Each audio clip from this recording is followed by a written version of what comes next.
Max Simpson and the driver, Melina Imamura. And they're going to be pushing Bumper. And in lane 1, Sig Ep B. Hill 1 is Freddie Dean. Hill 2, Monith Madadi. Hill 3, Nikhil Swaminthian. Hill 4, Nathan Shao. And Hill 5, Jake Mukovitz. Their driver, Haiwen Liu, and they're going to be in Kraken. 1 minute warning. 1 minute. Kraken actually had the third fastest time in the chute this morning, actually, with I believe, a 34.76. Yeah, didn't Sigep B's team outroll the Sigep A? That is correct. Speed? However, Sigep A's Barracuda actually had the 5th fastest time in the chute, so that gives them 2 buggies in the top 5 fastest in the chute today. Oh, no. He's incognito. Yeah, it's crazy. I'm not really sure where it's coming from. I talked to some of the geeky or Sigma new guys who do a lot of wheel work, and they don't know where 30 seconds. 30 seconds. Generally, historically, are they not in that kind of top zone for speed for Sigep? Not that fast, yeah. It's definitely not expected. Yep, cool. Hey, this is Mark down in the chute. Finally got hooked up. Good morning. Hi, Mark. Hey, welcome, Estes. I would say Sigep has shown that speed from time to time. It's just they are fairly inconsistent, and this year they seem to have it, so interesting. Yep. 10, 9, 8, 7, 6, 5, 4, 3, 2, 1. Ready, set. All right, and here we are, the first heat of men's preliminary action. Sigep B, Fringe D. Looking fairly close right there. You imagine Sigep will start to pull away somewhere around Hill 2. The Fringe D not making it easy. Yeah, Fringe D's hanging on. I think Sigep has the right choice in choosing lane 3 on this race course today. I got about a 19.5 second Hill 1 for them. And Monith Madadi. Pretty nice shove off right there. Oh, and a super deep shove right there from Fringe. They got about a 30 and a half crosswalk time, so that'll be a good benchmark we can start looking at for these guys. And be interesting to see how this speed goes. She's moving.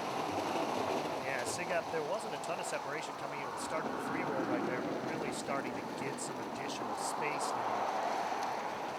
Like we talked about, Buggy looking fast. Definitely beginning to pull away. Unfortunately, I botched the stop sign time, so I'll have to get that next time. And here they come towards the chute. Wind is not making it easy on the flaggers today. Right. There's nice tailwind right here in the chute. They're making the turn. Nice smooth turn for Sigep. A little bit of wobble there. Fringe coming through. Very smooth, not so fast. Sigep there, pretty nice pickup. Had to kind of pause for a second right there, but good momentum maintained as we come into that 3 to 4 transition. Yeah, I think he's pretty happy with that. It was a good time. You see the SDCA women's team. She got dusted, which is surprising, but not. And, again, another place for them to get better. I think Sigep is probably the guy. Let's go. The team opening things up right here. Looking pretty nice on the back hills. Looking at that transition. 4-2-5, and there goes the Hill 5. Jake Mukovitz blasting up there, and you can see this is where some of the pusher quality separates between a B team and a D team. Sigep a lot more space. That Buggy getting away from him a little bit right there. He's got to be careful with these last couple shoves.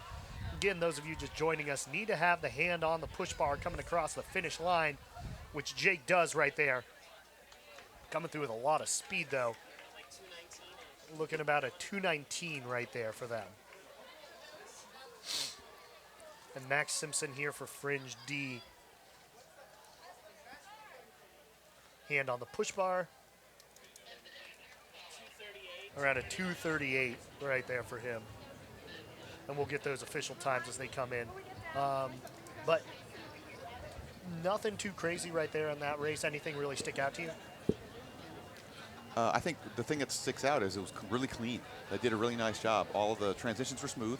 The driver drove well, and she got pretty good speed on that. And it's a 2:20.06. It's okay. I imagine Sigep will run a lot better with their 18, but it's a nice, clean race.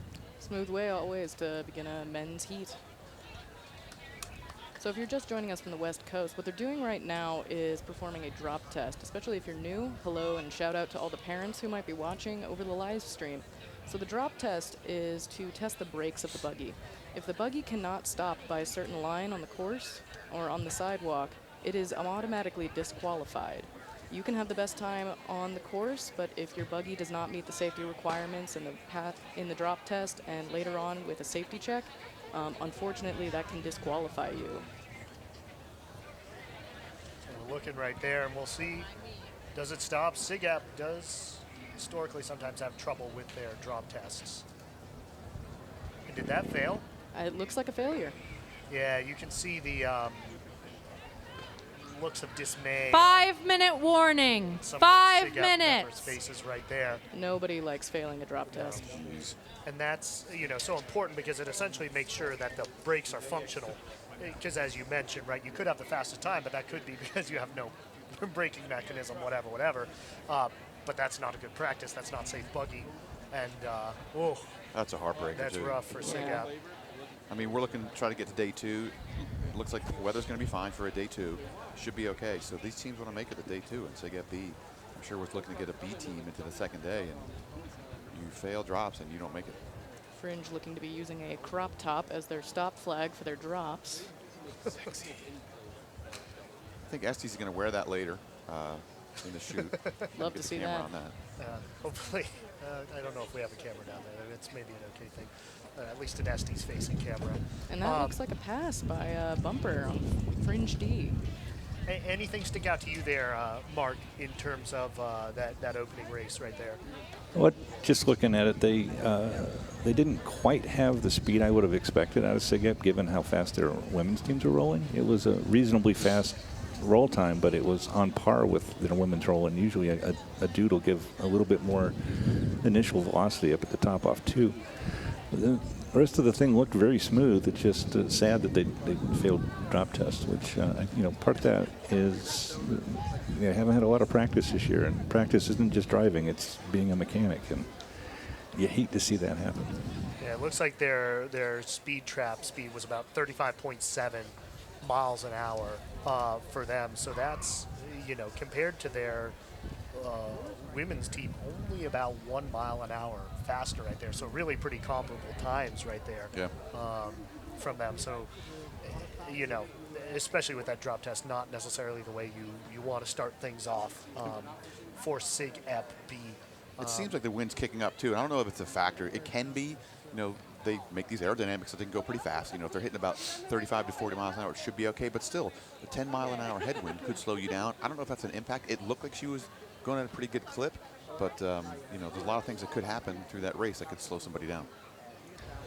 Down here in the chute, the wind is sort of favoring the buggy. It's kind of rolling along in the same direction as the buggy. It has shifted a little bit. It was kind of going right up towards the potato chip earlier, and now it's coming down from the monument towards the chute, but it should help a buggy go quicker. And then, of course, you're facing a headwind when you're going uphill 1, which is maybe not the worst place to have a headwind. But it's definitely blowing stronger and stronger down here. I agree. Well, And even on the women's side, if you're just joining us, we had the first time I ever saw a plastic 2-minute actually warning. blow 2 onto the minutes. course and get stuck kind of next to one of the wheels for Fringe. So that's another thing, is just debris. There's the potential for that. The second heat right here, 2 A teams actually, nominally. Signu A and Apex A. So let's go ahead and introduce those squads. We got a couple minutes until the start of this race. First, for Signu A on Hill 1, they have Steve Schulmeyer. Hill 2, Alexander Gaberna. Hill 3, David Batista. Hill 4, Jasper Lesohati. Hill 5, Andrew Schreffler. And the driver, Simon Lee. And they're pushing Crate. And then in lane 1, we have Apex A. Hill 1, Clayton Edwards. Hill 2, Taylor Vigliotti. Hill 3, Ryan Hoffman. Hill 4, Evan Zhang. And Hill 5, Kaizad Deraporavala. The driver, Bethany 1 Bauer, minute and warning. the buggy, 1 Solaris. minute. Brand new for this year. Crate, not brand new for this year. And Apex is doing great. They continue to strive to get better, and their build shows it. They built in 17, 18, and now again in 19, and they just continue to work on getting better at this. They haven't really broken to where I'd like to see them. You know, I'm sure they're looking for a sub 210. We'll see what this says for them, and haven't been rolling that good, but they continue to work at this. And then there's Sigma Nu, who has rolled out an older Buggy again. Nice Buggy. 30 seconds. Does Signu have 30 a male driver? seconds. I believe This year so. again, That right? would make Simon them the only all-male team on the course. I think so. Yeah, technically, they're going to win the men's division by having a true men's team. The rest of these teams are co-ed. Simon Lee, their driver right there. We Ooh. see Apex A coming out a little wobbly right there. And one of the things, the teams don't bring the buggies out till right before because they will heat the wheels, kind of prepare them, and they don't want it 10, on the course 9, to cool down. 8, 7, 6, 5, 4, 3, 2, 1. Ready, set. So we expect to see Apex lead in the whole race here, although Sigma Nu tends to roll really well, so they could at some point get a pass. And it depends how much of a lead Apex can get. Sigma Nu traditionally rolls a lot faster on race day than on truck weekend. So let's see what they can bring to the course today. Yeah. 17.8 second Hill 1, which is a decent time for them. And a nice job by that Hill 2 to really push for a little bit of separation there. They're looking pretty close, but again, we'll see how Crate rolls. And Apex taking a really wide line around the pothole. Crate coming in a little bit tighter right there. We'll see what that means in terms of their distance. As right now, Crate even looking to maybe go inside of Apex right there. I think they could pass. Look at it. They're looking to make a pass, definitely. Apex had a 29.5 second crosswalk time, but Sigma Nu was just hanging out there watching. Yeah, there's going to be a pass here, Mark. Check it out. I'm not sure. They're not heating today, so we don't expect the big kick, but we'll see what It's a happens. 59 second crosswalk time for Apex, so it's decent, but look at this. Simon Yeah, is they're definitely- lurking. Oh, they're definitely kind of coming around. They are closing the Sigma gap. Nu definitely taking the inside line here. Turning early, a little wobbly so far. Yep. Nice And pass. that is a Nice clean pass, nice clean. And we'll see what happens on the rollout. Good job. Good job driving for both drivers. Yeah. Wow, really nice driving right there. This is going to be really close into Hill 3. Oh, See that who guy does got or does not dusted. get smoked. And this is going to come down to these back hill pushers. 2-8 teams, Apex A, Signu A, handoff at the same time. Here we go, Hill 4, Apex A taking a little bit of a lead right there, looking to have just a little bit of a stronger push right there on That's Hill a big 3. lead. That Hill 4 is really opening up. Yeah, and the pusher quality right there. This Apex team, some veteran pushers. None of them A-team last year, but all pushing for them before. And Evan Zhang passes it off to Hill 5 right there. At about Signu makes 203. their Hill 5 transition right there. So it looks like Apex able to pull out some distance right there on the nature of the skill of their back hills. Time right now is 2:20, so maybe a mid 2:20s for Apex A. Let's see, hand on the push bar coming across right there. About 2:25-ish. And now Signu A several seconds behind right there. That's about a 2:30. Wow. Well done, Signu. That's a great race by both those drivers, like Mark said. Yeah, not blistering speed. We're seeing about 4 or 5 miles per hour off of the faster buggies.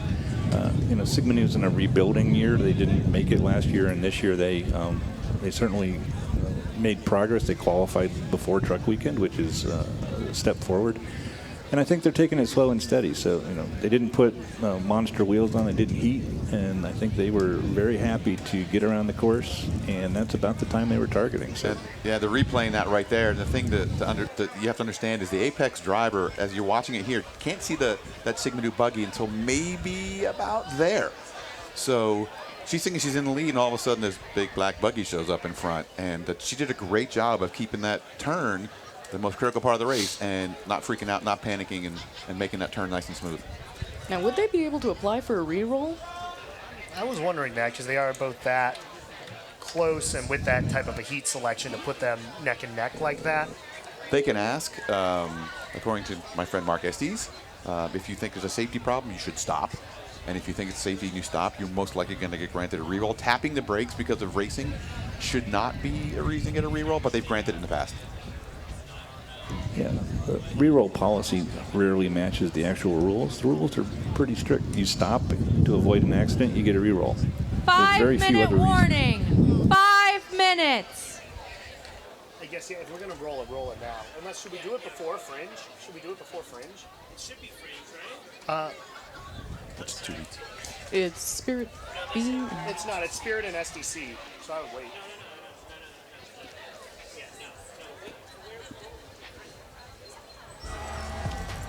Let's say we got a video package coming up here. Hi, I'm Dave Singh. I'm getting a degree in mechanical engineering, and I'm a head mechanic for Fringe. I'm Amy Chen. I'm getting a degree in psychology, and I'm a head driver and a pusher for Fringe. Welcome to the Froome, our buggy shop, and we'll show you a bit on how buggy works. As a mechanic for Fringe, a lot of what we do is make a new buggy every year.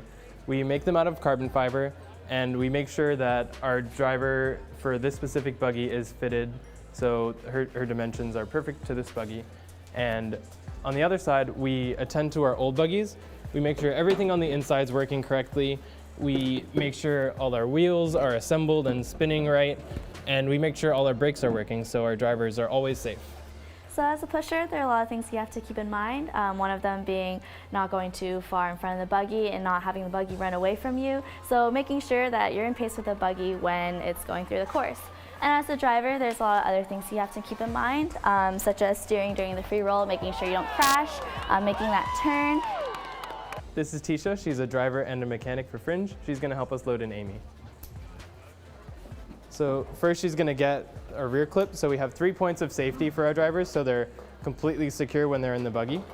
So as she wiggles in, Tisha needs to be sitting on top so the buggy doesn't move back or forth as Amy gets in. Now Tisha's going to put this strap behind her head so it doesn't get in the way while she's driving. And if this was race day, Tisha would also get the front 2 clips for all 3 points of safety. Otherwise, Amy, how are you feeling? All right, let's hatch her up, and we are ready to roll. Really cool look right there on that video with Fringe, who's celebrating their 50th anniversary, so congrats to Fringe right there. But a little bit of a behind the scenes for those of you who maybe haven't participated in buggy before. Also a little surprising they let people into the Froome right there. Yeah, back when I was in Fringe, that would have been considered heresy. We used to tell people not to post pictures of anything they took within the Froome anywhere and on any kind of social media. So it's really surprising to see that they're giving an inside peek to what's going on in the Froome. Yeah, those kids are nutty these days. A lot less secrecy than there used to be in the past. Now, Fringe has taken a more open role to their builds recently. They've been helping out a few other teams, especially with their builds. Some teams haven't built a new buggy in several years, and I know that they've been coming in and helping out with some of those new teams. Very proud of my alma mater buggy team. And we got a couple of veteran teams here in this next heat. We have SDCD and Spirit B. So we'll go ahead and introduce them and then get into talking about this heat. In lane 2, we have SDCD. Hill 1, Harrison Manning. Hill 2, Thomas Musel. Hill 3, Mateo Rongo. Hill 4, Luca Jelenik. Hill 5, Jacob Rushkoff. The driver, May Hode. And the buggy, Avarice. And in lane 1, Spirit B. Hill 1, Jacob Baldock. Hill 2, Mecca Parker. Hill 3, Joel Onyati. Hill 4, Joel Osei. And Hill 5, Adam Assad. The driver, Nina Prakash, and they're going to be in Seraph. Yeah, and coming into this heat, I wouldn't expect to see much of a competitive 1 race between minute Spirit warning. B and SDCD. 1 minute. You never know what's going to happen, but typically Spirit B is going to be pretty fast. I would guess they'll be somewhere around 220. SDCD is probably around 230 or so. And I wouldn't expect a pass, although last year Spirit was the fastest team on the course, and they seem to have slowed down a little bit this year. So it'll be interesting to see how the free roll works out. Andy, can you check, is this the same buggy and driver that spun for the women's B? For 30 seconds. Let me see, for women's B for Spirit, No, and Viscid spun. I think, right? Because I think this was their women's. So it's different buggy, Mark. but good question. Good to Yeah, know. or well, it was their women's A that spun, wasn't it? Oh, sorry. I Yeah. think it was their women's A team that spun. So this is their B team. Seraph. Both buggies out there on the course. And thankfully, like I said, in true 10, anti-proofing measures, the 9, name of the Spirit Buggy is on the 8, buggy. 7, 6, 5, 4, 3, 2, 1. Ready, set. All right, and here we go. The time to beat 2:24.51 set by Apex A. Spirit B looking to jump into that top spot. Oh, SDC wants to run amok with these guys. They're pretty close. It just shows the depth of SDC that their D team is there, but Spirit B getting some separation right there. A little bit of a 17 sloppy seconds. handoff right there. Yep. But Seraph now, that hill two pusher, making some nice separation there. Free 28 shove and seconds then free roll. And sorry, 28 seconds at the crosswalk there too. So fastest time for the men so far. Spirit kept their line relatively close to the curb coming out of Hill 2. SDCD taking a bit of a wider approach. So let's see what sort of mileage they can get in the chute. Right now, the fastest team that's gone down has been SIG B with a 35.7 miles per hour. See how the Spirit does. I'm interested to see how it compares with Kraken, how Kraken compares with Barracuda later today. 56 seconds, so 3 seconds ahead of our fastest men's team so All far. right, taking the upper transition flag, coming down, looking pretty smooth. Turning in, ooh, kind of latish. Right through the pothole, but through cleanly. Oh, spin for SDC, right into the inner bales. Oh, We'll have to get a replay on that. Ouch. Spirit B, though, clean into that hill three and a very un-SDC-like spin right there coming into the chute. Not a great pickup, too. He had to kind of delay a little bit and reach back and grab that buggy, so not the smoothest pickup for a Hill 3 guy. yeah, I apologize for not. I don't know what he's apologizing for. Hill 4, Joel Osei. It's a long list, Will. It's a long list from the apologize. They're trucking pretty good right here. All alone on the course is just up to Joel and then Hill 5, Adam Assad. Trying to see what time they can get. Spirit trying to have the top time of the day after this. 4-5 transition was about 155, so probably a sub 220. And let's see right here. Zooming into that finish line. Gonna come across clean right there. About a 217 or so fastest time of the Right day around so far. 217, and that's pretty much where they rolled last year. They were 217.66. So looking to be on par with their prior performance there. Yeah, not sure what they can break out, how much better their A team could be. I'm sure they want to compete for the top spot this year, but that could be a day 2 time. Let's see, we got a replay here on the chute. Let's see. Ooh, there goes the wheel bouncing down the road. I'm sure Dwayne picked that up. That does not look great. So we will get word too on status of the driver and everything there. People do please give some space as EMS and whatnot go over there and tend to the buggy. Yeah, I certainly hope she's okay. You saw there really quickly that the buggy actually displaced both of the 2 hay bales there, and believe it or not, I think the hay bales are actually laid out pretty well today. They're staggered so that you shouldn't be able to go through, but when you push them out of the way, there's nothing the bales can't do much. So hopefully she didn't impact the curb too hard. Hopefully. I really hope that driver's okay. If the hay bale moves, that's eating energy, and it hit fairly hard. Not full speed, but pretty close to full speed, right nose into the bales there. I'm sorry, I was distracted by the Spirit buggy, so I really didn't see what went amiss early in her turn. Don't know if she hit something or if the buggy just squirreled on her, but it was very uncharacteristically sideways early. And Spirit able to pass the drop test. Their official time, 2:17.16. So that's going to put them in first place right now on the day, a few seconds ahead of Siget B, who's in all likelihood disqualified from their drop test. So Apex going to be in the second. Again, we'll get word when we have it from the chute there on that crash. We're probably in a little bit of a holding pattern here because of that action down there. Never something you want to see and what had been a pretty clean race day so far. A little bit of a spin from Spirit A on the women's side, but otherwise, despite these course conditions, because there are some potholes down there by the chute. Mark, I don't know if you want to describe sort of the quality of the road in that area. Not sure if we've got Mark. I don't know if either of you were checking out. He may be right up against the buggy. Yeah. I mean, I looked down there. It wasn't too bad. Typically, when the buggy spins before that turn, it's because she usually will go too aggressive right at the flag. And you can put that down to how many rolls they got in the spring. So you're really getting accustomed to two things: it's the buggy, how it handles, and then the speed. So if she hits that. There's a muscle memory piece there. That the flag is there so you can start that turn, but how far you turn is all muscle memory. And if she's going a little bit faster and she's a little bit pumped up because of that speed, and she just goes a little bit too quickly, it's real easy for those buggies to just lose traction and go off to the races.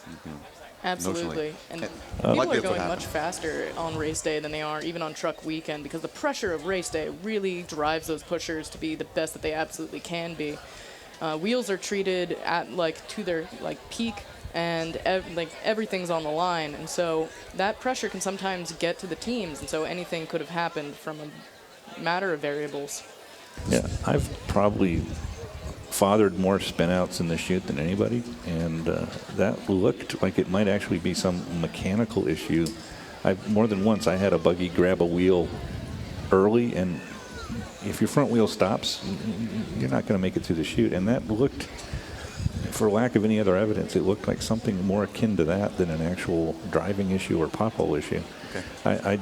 I wish you guys could look at the replay and maybe catch it. I don't know if the camera was pointed at that buggy because it was probably following the lead buggy. Yeah, I think it just caught the tail end. Yeah, so I'm kind of a mystery. They SDC is still doing their thing with the blankets and hiding, and I haven't seen the driver come out yet, but I don't see any looks of panic or any EMS people running around, so I think everything's looking fairly positive in terms of the driver. I think she's just about ready to come out. We were right there when they were extracting the Spirit driver, and she was in tears. And she wasn't in tears because she was hurt. This is an intense thing, and the driver, I'm sure, was just really distraught because she couldn't get her team through that turn. Resuming and so at there's a lot of 9 emotion there. I'm minutes. sure Resuming that the clock driver's at shaken 9 out. Hopefully minutes. She's okay. But you talk about the adrenaline and everything that's going on in your head. Those girls they're juiced up in there. Yeah, once you are in the zone, it is hard to come out of it, and it can be so disappointing to not be able to make that chute turn. And so, as long as she's okay, that's truly what matters. But getting in that headspace, it's a very intense time for a driver. Speaking of safety, I wanted to briefly talk about some of the safety requirements that it takes to keep a driver safe within the buggy. For those of you watching at home who might not be familiar, a buggy driver has to have 5 pieces of safety gear on. That is a helmet, glasses, a mouth guard, gloves, as well as a harness that can connect them to the buggy in 3 points. SDC has great safety gear, and so I have no doubt that that's top notch, and that the driver will hopefully be okay. But on the back end, missing one piece of that safety gear can disqualify you, and I believe Fringe Men's A last year was disqualified because they were missing a mouth guard. Mouth guard, I think. Yeah, big shame. So looking at the buggy, the rear inside wheel, or the rear right wheel, is missing. So it sheared off. The spindle that it rides on is also off the buggy. So I don't know if they picked it up. Several people have started a rumor that I have the wheel, and trust me, I did not fly down from this tower and grab it. No, I said Dwayne had it. No, Dwayne doesn't have it either. Yeah, you actually, which is surprising. The replay, or if you saw the actual the footage, so they were following the lead buggy through, and they went back to the SDC buggy, and you could see that wheel bouncing through the chute turn. So you could see it separating itself. And I was sure that some of the buggy trolls down there had acquired it, but I guess SDC picked it up. Well, that would probably be the reason that she hit the bales in the first place. If a wheel came off, they used to have that problem for SDC going back 3, 4, 5 years ago. Yep. They had a whole rash of spindle failures, and here we are again. So I haven't heard any time for the next heat yet. Oh no, I think they made a 9-minute announcement a few minutes ago. So I think we're around 6 or so minutes until the. Groovy. All right. Awesome. So waiting to get into this next one. I did hear it sounds like the driver got out of the buggy all right, is what I'm hearing right there. So that definitely encouraging. It sounds like no major injuries there. So, but obviously a pretty intense thing, as you mentioned, right? You're in the zone, and then further right, if you saw that video earlier, seeing a driver getting loaded in, right? You're there Superman style and a very Superwoman style. Compact, small space without a lot of maneuverability. So Easy to get claustrophobic if you find yourself on your own on the course. yep. But kudos to Spirit. You know, when they extracted their girl off the spun, she had all the gear on. It took the guy some time to unbuckle her, which it should be, because you're buckled back to usually to somewhere in the back of the buggy, so you don't slide forward. You're buckled in the front. She had all the safety gear on, a big old mouthpiece, so she looked like she was well secured in there. And there's no reason to cheat on that. I mean, you're just lazy if you don't protect your drivers. All right, the driver is definitely out of the buggy now, and she looks like she's fine. She's stood up and walking around. It's great news. Great to hear. Yeah, that was a very long extraction period. That's traditional for SDC. They take their time because they want to be as secretive as possible. Yeah, I'm going to say that I'm not a fan of that. You owe it to the driver to get her out within a reasonable time. 5 minutes. Yeah, especially because we're now reducing the heat times in order to accommodate. When those heat times are reduced, there is a definite stress on the people in the trucks who are going to have to get those next heats ready in a much shorter period of time. Let's see. We still have, I guess, about 5 minutes now with the delay coming up. We'll have Pika B, Fidel A. So that's one of those cases where it's Pika, right? Obviously, a very established and storied team. Fidel been in the game now 5 years, 6 years. I don't know when they actually. I guess that's when they joined campus. I'm not sure when they started Buggy. I believe they started about 3 years ago. They borrowed Perrin from KDR alum in order to start racing, and they built Argo about 2 years ago. Gotcha. So. Yeah, hopefully we're going to get things moving here, because there is a nice wall of storms coming in. There goes the buggy, by the way. But there's a nice wall of storms coming in. My guess is we have about an hour and 15 minutes left before the rain comes in, but we'll see how it goes. We'll see. Look at my meteorology app. I'm showing it a little bit later. Good. I'm showing it close to 1:30 or so. So we will see. I think it'll keep staying breezy, but Well, the speed of the Spirit buggy there was on par with the SIG FB buggy, so two B teams fairly evenly matched in terms of speed, and slower, frankly, than I would have thought either of them would have had, based on how fast the women rolled. Those women's rolls were actually pretty damn quick. These, not so good. Kind of surprised. Maybe it's the wind. Maybe the women had a wind assist and the men don't really know, but confusing. You would think there'd be more speed on tap. another trivia question here. Again, you can answer these trivia questions through the CMU Carnival app. So go ahead and download that. This question, which fraternity was the last Greek org to win design competition and a race in the same year? Is it A, Pika, B, SIGEP, C, KDR, or D, SIGNU? Again, you can answer this trivia question in the CMU Carnival app. Download the app at alumni.cmu.edu/carnival. Do not answer, Mark. Ooh, I know. Do not answer, Mark. I know. So You can answer, Mark, in the app. I do love the data we get. Spirit B rolled about a 35.3 miles an hour, actually slower than SIGEP B. SDCD was actually going 34 miles an hour, so they were cooking pretty good, especially for a D team. You know, consider that Sigma Nu was rolling 29 miles an hour. Apex A was only at 31, so 3 miles an hour faster than those A teams as a D team. So I'm not sure there's a contributor, but they're moving pretty good today.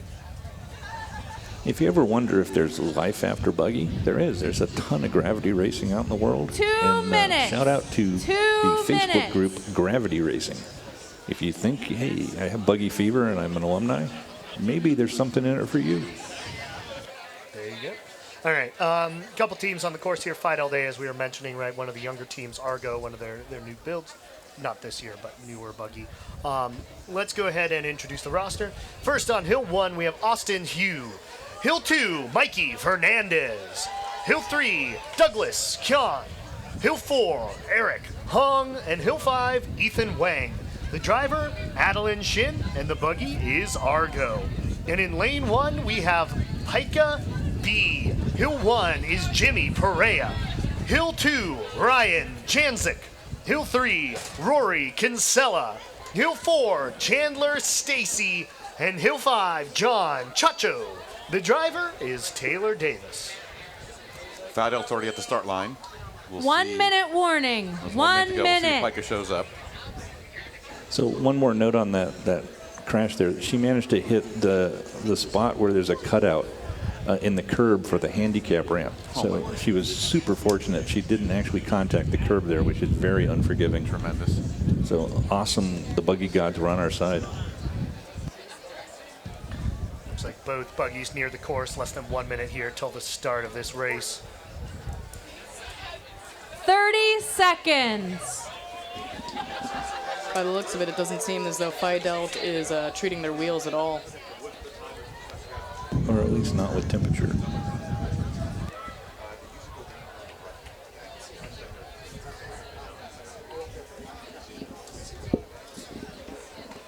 Getting prepared. Pika maybe out there a little bit. And for this early race, to leave even it though a it's little bit up. Fidel A, Pika B, this is going to be interesting because I think the Pika B Hill 10, 1 could be good. 9, This will be a fun 8, race. 7, 6, 5, 4, 3, 2, 1. Ready, set. Here they are, Fidel A. Trying to shake things up a little bit with this Pika B team and maintaining a little bit of a lead coming closer to Hill 2. This might be interesting in this transition right here. Both teams coming up. And there goes the 1 to 2. Pika B now just slightly ahead right there. Fidel A trying to catch up. The Pika getting a slight bit of separation there. Pretty strong Hill 2 shove. Pika with an 18-second Hill 1 and a 29-second crosswalk time, so a good second slower than Spirit B. And now looking smooth coming into that free roll there. We imagine Pika probably going to get some separation right there with the way their buggy rolls, but still Fidel looking fairly close. Didn't really get a good stop on them, maybe around 56 seconds, so about the same time, maybe catching up on that Spirit time. Pika rolling down, looking smooth. Second buggy takes the flag. So Pika has pulled away a bit during the roll here. Ooh. Multi-part turn, but smoothly through. Looking good. Bright green wheels on that second buggy. What's the rollout? Oh, Pika guy got smoked. Oh, wow, he is that way is behind on that wow. Hill 3. He was may not only get expecting one that shot roll on up. it. Yeah, and that's actually a good rollout for Pika, who doesn't normally roll up that high with those small wheels, but yeah, he got dusted. Andy, I noticed a lot of guys wearing shirts. Are you disappointed? Yeah, you know, I got to get my gawking in later. Hopefully tomorrow it's a little warmer. I don't know. Usually, a couple of those other A teams are good for some buff dudes. Hill 4 right here, looking pretty good with Pika. Chandler Stacy right there doing his transition over there to John Chacho. And Fidel A, is still in the frame, which I think is, about what they can hope for right there. John Chacho here for Pika B, really zooming here. The 4-5 transition was at 155 and 156, so it'd be very similar to the Spirit time. Yeah, I'm not able to get one last push in there, not wanting the buggy to get too far away as he comes across the finish line right there. 216, 217 right in there. All right, so that trap time was a 35.1, which is maybe third best for the men so far. Fidel crossed about 229. Let's see, we'll get the official times up there. Pretty solid race. That Hill 3 really not a great catch right there by Pike, but otherwise. Yeah, Mark, can you describe that shoot turn a little bit more for us? Well, it was not a bad turn. I'd give it like maybe a B plus. It wasn't like one nice smooth turn in and just hold it and let it go. There was a little bit of adjustment going on early, but I would say overall it was not a shoot turn you'd be too upset about. And you see that because we didn't get a lot of rolls in. So it's hard to be perfect when you don't get a lot of practice. Their posted time right now is a 2:16.89, so that puts them first on the leaderboard over Spirit B with a 2:17.16. So about a quarter of a second faster than that. And again, looking for a day 2 time. Yeah, we certainly would see a couple less seconds in that time if the Hill 3 guy hadn't been apparently packing a lunch or doing something down at the potato chip as the buggy rolled up the hill. Yeah, Pika passed their drop test. Like you said, their speed is still, Sig B right now has been the fastest buggy in the men's down the course so far, which is kind of interesting. Let's see, drop test coming up here for Fidel.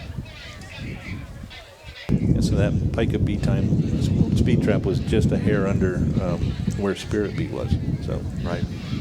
And, 5-minute warning. Fidel looks like they got 5 minutes. 2:29.38, so that puts them about a second faster than Sig Nu A.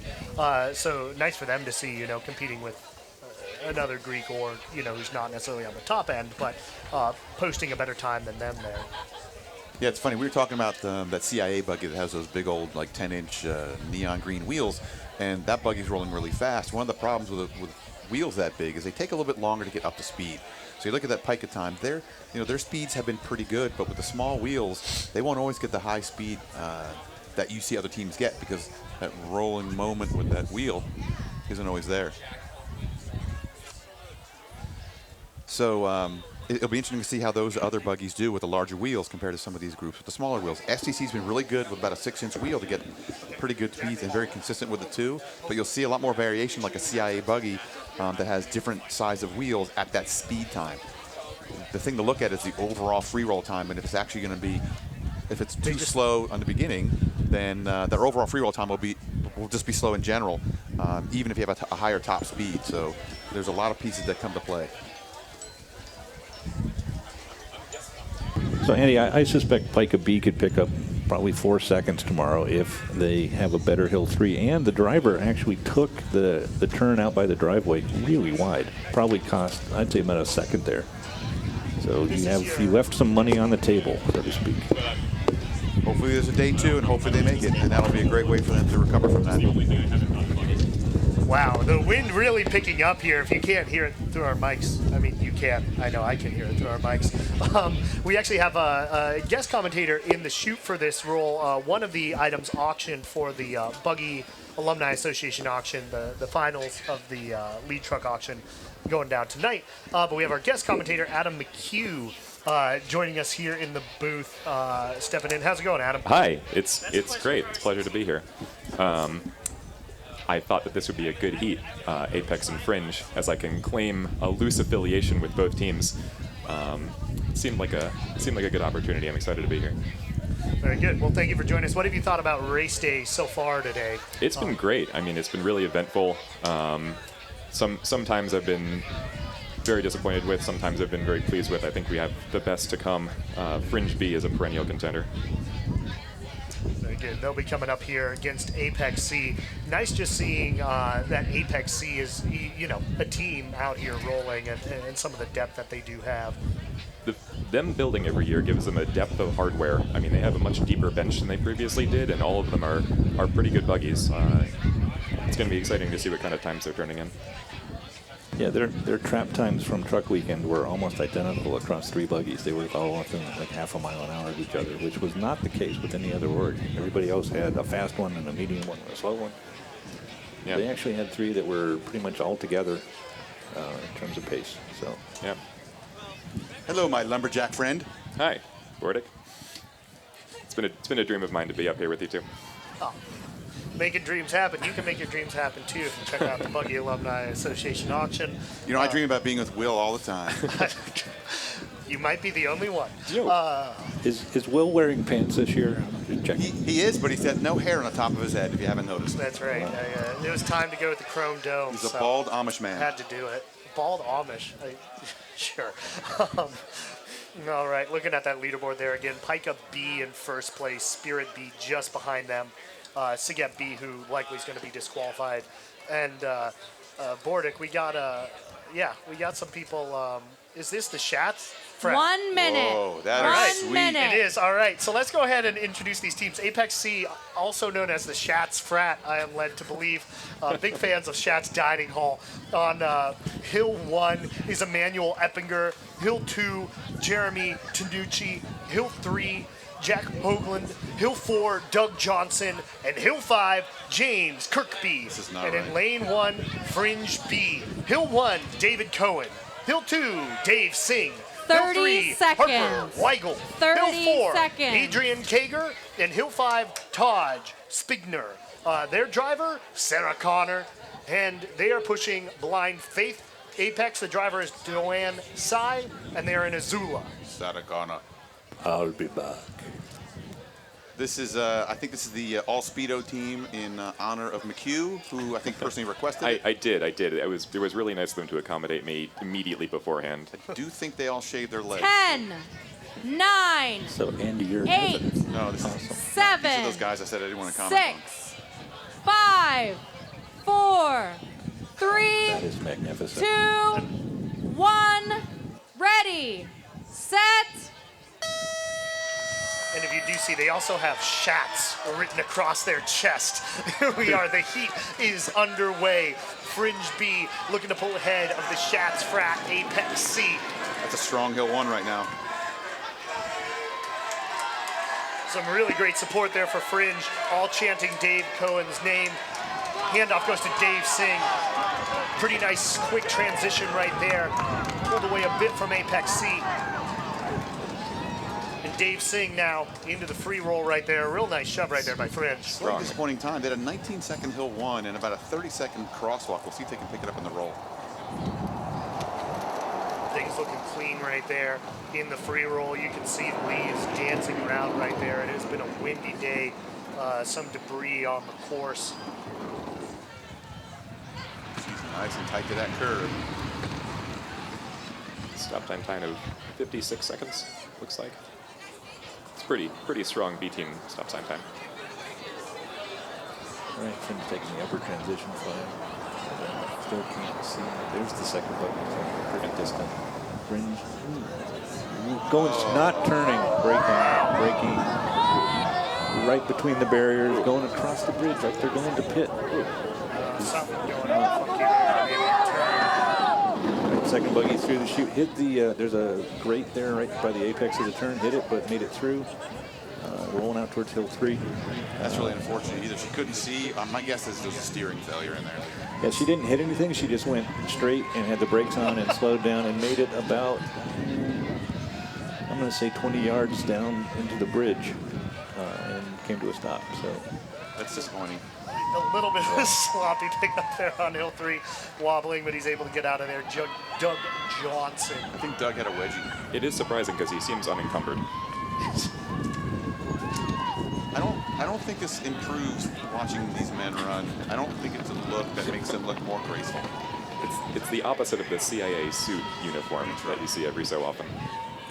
You know, you get a little bit of everything here on race day. Transition over to Hill 5. For whatever reason, James Kirkby did not get the memo on the speedos.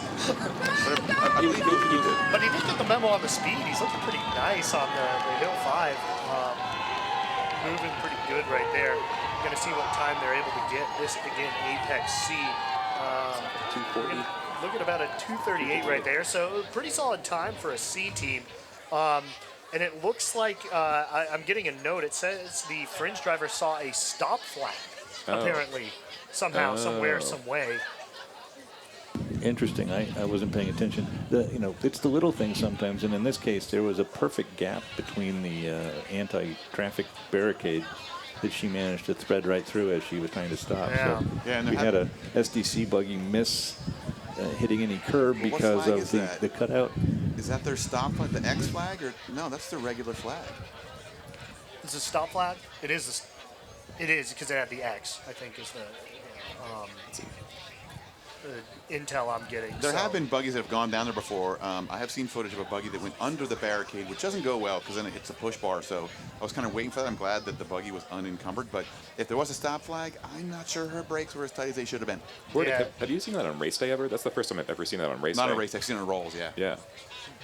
It's a little bit of an exciting heat for you, Adam. Yeah. And any last thoughts after joining us here? What's it like in the booth? What are your thoughts on that race? Interesting race. Glad I purchased that one. I was in the truck for Apex A, which was also very exciting because you had the SIG New Pass. This is one of the few things that I have not done in buggy yet. and I don't think I'm gonna 5-minute get to driving. warning. 5 minutes. So I'm excited to be here. Have to build a bigger buggy. Yeah. Well, thank you. We appreciate you joining us here. It looks like the test was passed right there. Also getting word down there that the driver is fine. So Good. Glad to hear it. good to know. So thank Thanks, you guys. for bringing a little bit of excitement. Adam McHugh. Thanks, Adam. See you soon. We'll get Lena back in here. Yeah, really, really funky. And do you have any idea, or maybe Lena, any ideas why the stop flag might have shown there? I have no worldly idea, to be honest. Stop flags are commonly misthrown on rolls, but I've never seen one thrown like that on race day without what looks like probable cause.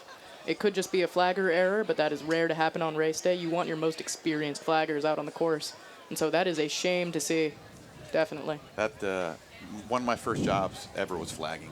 It's kind of lonely down there. There's not a lot of communication, and you can sort of flake out. And I agree with Lena. If you're gonna have a B team, you want to have someone who knows how to flag, and you should practice. My guess would be, and we'll have to find out, is that the flaggers put the wrong flag out. That's my guess. That is my guess as well. 35 years of race day for my friend Dwayne, and never seen anybody get the stop flag by mistake. And they have picked the buggy up. It's already up top of Hill 4 by now. So hopefully things will resume here shortly. Yeah, very interesting. We'll see if we can get word on that. Unfortunate, because that's not something I assume you could get a re-roll for No. if it's a flagger error. Wow. Especially if that's your own team's flagger. I think that team will now look to alumni heats tomorrow to show what they could have done, and that is unfortunate. But good news is nobody got hurt, and there's a tomorrow. That was Fringe B, right? That was Fringe B. Because at the time, it's weird. There's a speed on the website, and right now that I Fringe. think they might have put Apex C's time for Fringe B. Yeah, but it looks like. Oh, okay. So yeah, all right. Well, if that is Apex's speed, there's a speed up here for 35.79. It's the fastest speed we've seen today in the men's. So I don't know if it's attributed to Fringe or to Apex, but one of the buggies was going pretty fast. That's Fringe's time. That's the I think that might be quickest roll of the day so far. I think, yeah, The shoot 35.79 looks like it was Fringe. So it's really, yeah, that Fringe B up on the leaderboard in 8th place, I don't think is correct. I think that's Apex's time. Yes. So Now- if fans back home are wondering what we're talking about in terms of trap speeds, Pike alumni Ben Brown built a little timing system that is set up by the monument. So just before where she would have started hitting the brakes, they're taking a quick snapshot of how fast the buggies are going. And it's 2 minute designed to actually warning. post them 2 automatically minutes. to a Google Doc spreadsheet so that those of us who know the address can peek in and look at them, which is kind of awesome. Is way cool, and I appreciate those geeks for doing that. The thing that is interesting about the Fringe B not making it now, though, is that I think that means Pike B is going to get to day 2 in the top 10. If I look at the next races, the only one that could really throw something in the wrench in the system there is maybe a B or a C team. But we have CIA, SIGEP, Spirit, Fringe, STCs, all these A's, and a B team in there. Assuming they all go well, that would put Pike B into like 9th place. So you're starting to see who's going to make day 2, and Spirit and Pike are looking like it's a good chance for them to make day 2. It looks like we are still on track to continue on time. Next race is going to be Fringe B, Apex C. Did I read that right? No, sorry, it's CIA B, Pike C. So let's go ahead and check out those rosters right there. In lane 2, oh, this wind is really 1 picking minute up. warning. Hill 1, 1 minute. Justin, Squid, Pillardi. Hill 2, Ryan, Barrett. Hill 3, Ben, Ash. Hill 4, Assad, Dar. And Hill 5, Sean McGadden. The driver, Katie Zapanta, and she's going to be in Wraith. And in lane 1, CIAB. Hill 1, Thomas Yeager. Hill 2, Frank Lee. Hill 3, Kelby Kramer. Hill 30 4, seconds. Andrew Spoto. 30 seconds. And Hill 5, Ethan Long Chungus Husted. The driver, Emily Wong, and they're in Equinox. Emily looks like a pretty experienced driver. It'll be her 4th or 3rd race day down here. Hey, And look, Pika has a black buggy. And, oh, right, I wasn't the one saying anything about the colors. This is the one that didn't make it out for their C team. They scratched that team apparently because I think it was going to be a bunch 10, of drivers pushing, but 9, it was gray yesterday. 8, It is black today. 7, Paint was still drying earlier. 6, 5, 4, 3, 2, 1. Ready, set. And a fun fact here, Aaron actually gave me, didn't get to share earlier, the driver for Pika, Katie Zapanta, is a daughter of 2 CIA alums. So 2nd generation buggy. Yep. And Pike looking pretty close with CIA right there up at the start. CIA trying to get a little bit of that separation right there, but both Hill 2 pushes happening at about the same time. So let's see what the shove goes into the free roll. That Pika pusher is really driving, trying to catch up right there. CIA just in front, but that Pike buggy looking to pass around the outside, having to go pretty wide because of those potholes right there, but we might well have a pass right there. The buggies are tight. Pika does a little bit of a wobble to get around the outside right there. Oh, and we have contact right there. We have contact right there. Oh, shades of. They are swapping paint. They are attached. It looks like maybe the wheels are kind of interlocked right there. There's rubbing is racing, and that's a lot of rubbing. I don't think the CIA girl really knows that there's a buggy attached to her right now. It is. It'll be interesting to see here. Both these teams might be looking for re-rolls in terms of what's happening with that pass. And it looks like they've I come think to a that's halt about- I here. think they gave up. I believe that is the smart move on both drivers' part. Yeah, that's actually rare wisdom to stop that early. Yeah. Most of the times buggies are grinding together. They actually try to finish. Yeah. And I mean, I don't get it. So kudos to them. well, the girls tend to be pretty into winning. You know, the drivers that I had, many of them were super gung-ho. I'm hoping to see Rachel Bourne this weekend, who drove for me 25 years ago. And after every time she was in a buggy, she said the same thing to me. I want to go faster. Some of these girls are just really, really aggressive, and they want to go and they want to win. And someone bumps them, forget it. I'm still racing. You know, someone's in my way, I'm still racing. So it doesn't surprise me that they want to go. So it Yeah. looks like they're. Oh, sorry, go ahead. Yeah, hopefully it doesn't come to blows from the driver's perspective, because I know that those lines they walked before. Both drivers walk their lines before the course opens and the first heat runs at the beginning of the day for women's. Looks to be that maybe they realized that their lines were intersecting, and hopefully they realized. Looks like they realized really quickly that they needed to come to a full stop, which is absolutely encouraged. And it's tough. In that replay, it looks like there was at one point the CIA was in the lead. And so what that means is the rules are pretty clear on this. The passing buggy has to make a clean pass. The buggy it's behind doesn't have any rights to any space until they're fully ahead. So you can make that claim. You know, hopefully, I've seen in the past, though, sweepstakes have been really leaning on re-rolls. But the rule would say that the Pika buggy has to make a clean pass, and if there's contact, they would normally blame the trailing buggy. In this case, it would be Pika. We'll see what they do. I'm sure both will ask for a re-roll, and we'll see if they grant it. But that's how the rules are laid out there. Let's see, both teams gathering around there. Hopefully both drivers are all right. It looked like it wasn't, too heavy of contact. Maybe the wheels got locked a bit right there. Like Lena said, I'd love to see him come out and start duking it out. Two tiny people like swinging at each other. I hear CIA driver cleared by EMS. I guess EMS is checking there. We see safety chair Willie over there. A little bit of a replay here. They're going to have to separate the buggies before they can even perform an extraction even, but it definitely looks like they locked wheels. Wow. A unique scenario where a reverse trike and a front trike are driving side by side with one another. Their wheels are going to lock. Well, it's funny because I think we were talking to Mark about this.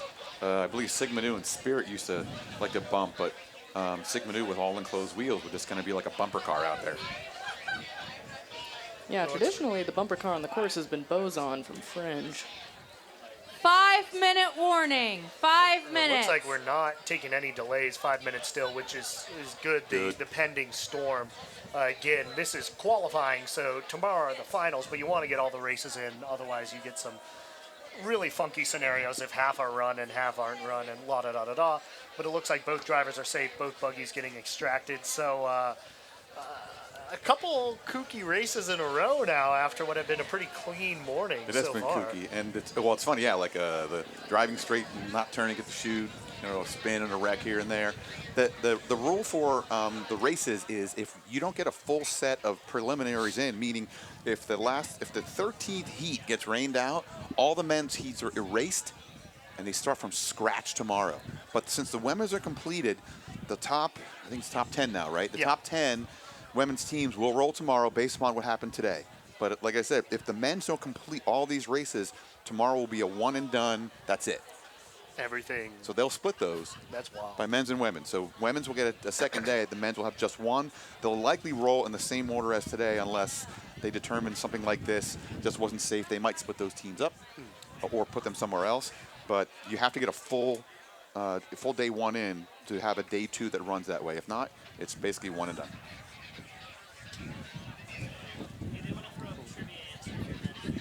So I see them picking buggies up and moving them towards trucks, so maybe we'll get things rolling here in a couple of minutes. Yeah, I mean, from the count we've heard up here, Mark, it seems like it's approximately or it sounds like they're still on the same schedule. They gave the 5-minute call a couple minutes ago. One thing's for sure, those trucks are going to be flying around the course. Yeah. No, they're still sitting at the upper transition, so.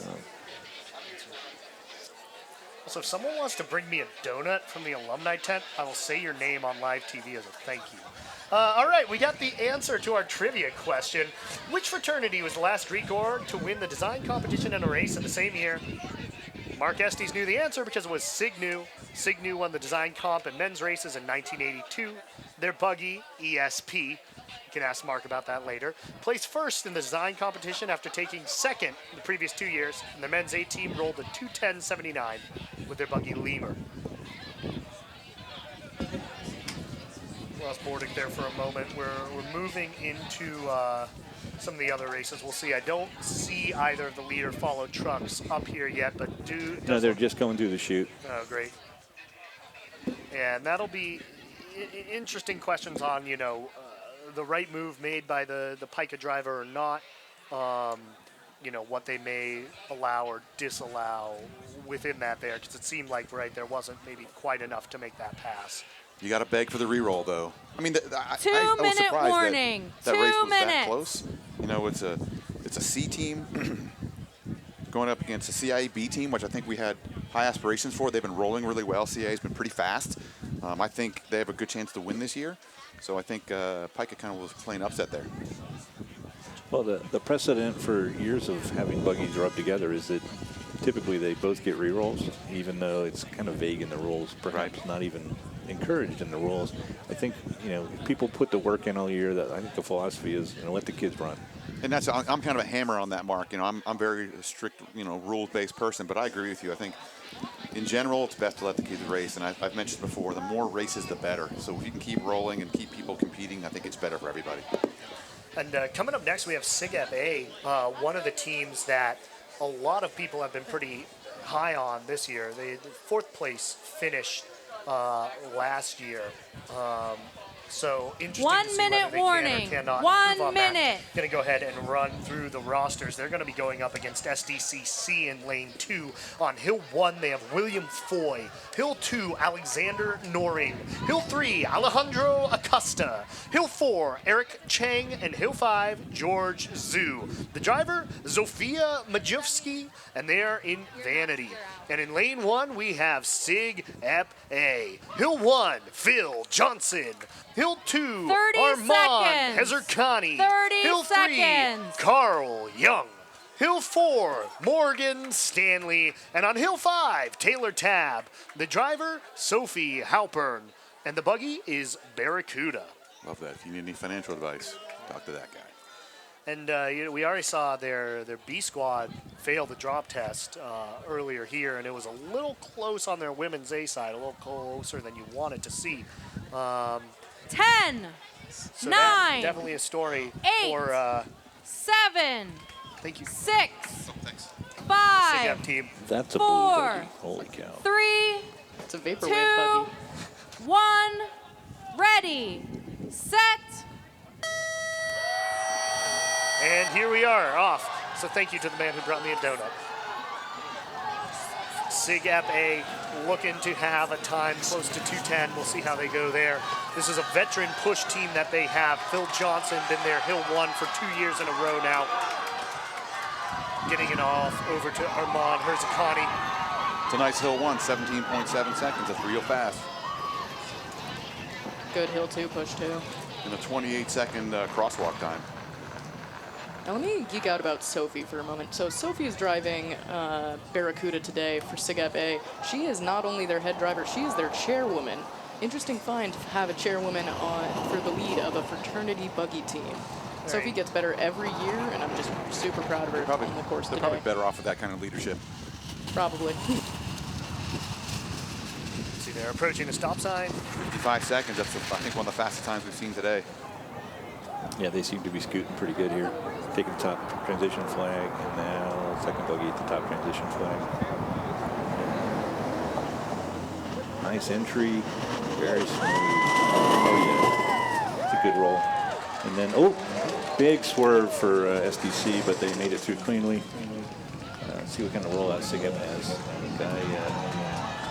Pretty good pickup there. Not a great rollout. They do give up a little speed in the chute. But Barracuda, how old? I think it was 2008. Yeah, so still running 2009? strong. That's a buggy that almost goes blow to blow with Malice. Although I think they just paint a new buggy black every year and call it Malice. 2009, but yeah, that's a 10-year-old buggy. It's pretty old. Morgan Stanley really trucking here on Hill 4 right there, preparing to hand off to Taylor Tab. SIGEP trying to capture the top spot of the day. A little bit of sloppiness right there between 4 and 5. Didn't get that last push. Caught Taylor and kind of broke some of his momentum right there. 4 to 5 transition happening now for SDCC. Let's see here, SIGEP A approaching that finish line. You see their team, a lot of energy, a lot of hype, a lot of excitement. And what's that time going to be? Hand on the push bar right there. I think a low 2:16. Somewhere right around 2:16. We'll look to get the official time. And about 2:23 for SDCC, so nice time for them. Yeah, and that was one, like SDCC, I think, was one of the ones that I think could have pushed Pika B out for day 2, but it looks like that's not going to happen. But nice time by SIGEP with the reminiscent Beetlejuice painted buggy, one of the better paint jobs I've seen. And so SIGEP just threw it down in the trap time. They had a 36.2, which is the fastest of the day. And that big swerve from SDC really kind of cost them in terms of rollout and time. But they were motoring on at a 34.9. So. Hey, Mark, we didn't see that swerve. Was that right at the chute flag or what? No, it was kind of between the parking lot stripes and the apex. Okay. There was quite a bit of sideways action. I thought it was going to go around. I was actually surprised she saved it. Oh, so it's like an early slide. Oh, yeah. And Shed just tears of speed everywhere. Any urethane the down ever there? important drop test coming through. Urethane doesn't throw chunks. SIGEP, sorry, real quick there, Mark. SIGEP does pass the drop test right there, so that is going to be a time. If we look, they're coming in. Pika B was in first place at a 2:16.89. SIGEP A just came through at a 2:16.21. So they're going to take over that top spot by about 3/4 of a second. And SDC tracked into 2:24.25. Right now that puts them in 5th. So the leaderboard now is SIGEP A, Pika B, Spirit B, SIGEP B, and then into SDCC, who beat out Apex A. And you're talking about the co-ed leaderboard because the all-men's leaderboard is still, I think, Sigma Nu at the top of that list. You know, I'm glad you still love your team and you root 5-minute for them. warning. It's really 5 nice to see. minutes. Just wanting to be clear on what a men's team is. Right. All right, so we're moving into some of these top A teams coming up here. A pretty intense lineup coming through. Spirit A going to be in this next one. I want to thank our sponsors for making race day possible. Buggy Alumni Association, the gold sponsor. General Motors, one of the silver sponsors this year Ironic. for race day. Uber and the automated car set up there. They're one of the other silver sponsors. Also want to thank CMU TV. You're listening here on WRCT 88.3 Pittsburgh, W3VC Radio Club, CMU EMS for making sure that everybody is taken care of on this course. Again, we have seen a couple crashes, but it doesn't seem like anyone's been hurt too bad, which is always great. So thank you also to Student Activities, all the people putting all this time out there to help make this race day possible and what's really turning into a pretty eventful set of men's races right here. Yeah, I got kudos to CMU TV. I mean, I grew up in the dark ages where there was no camera coverage other than the one guy sitting in the lead car with a VCR camera. And having this level of production, where you can watch from your house, watch from your couch, watch it later in the day, is really a magnificent treat for all of us. And the work they put in is it goes unrecognized, and they are actually putting in a ton of effort. And thank you.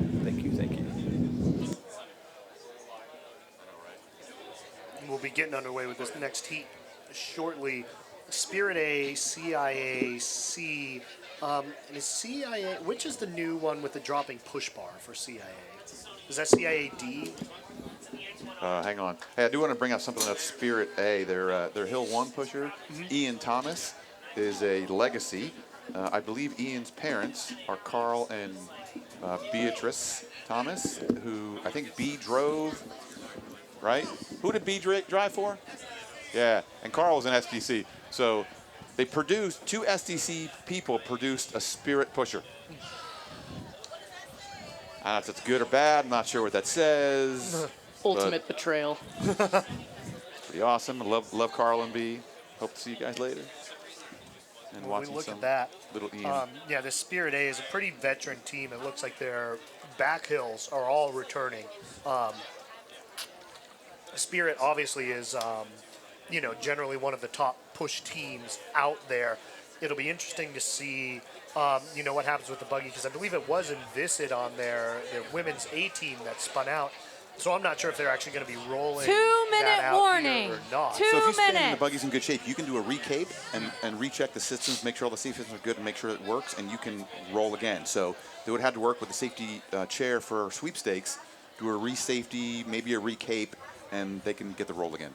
That's correct. Yeah, I don't think that roll hit anything hard. I think it did come to rest in the bales, but it was It was a moving pretty slowly. slow spin. And we could tell that spin was going to happen way before it happened because the turn was just that ragged.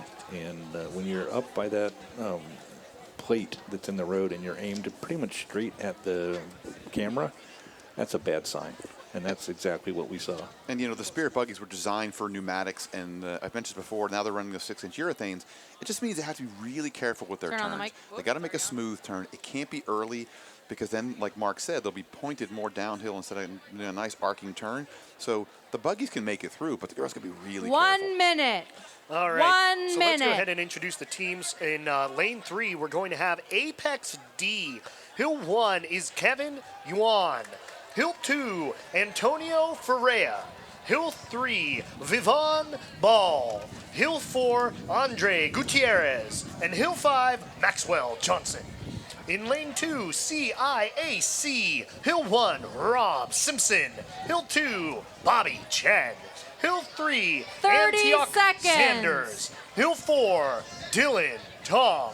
And Hill 5, Brandon Jin. The driver, Nayoon Kim, and they're in Aurora. And in lane 1, we have Spirit A. Hill 1, Ian Thomas. Hill 2, Chinedu Ojokwu.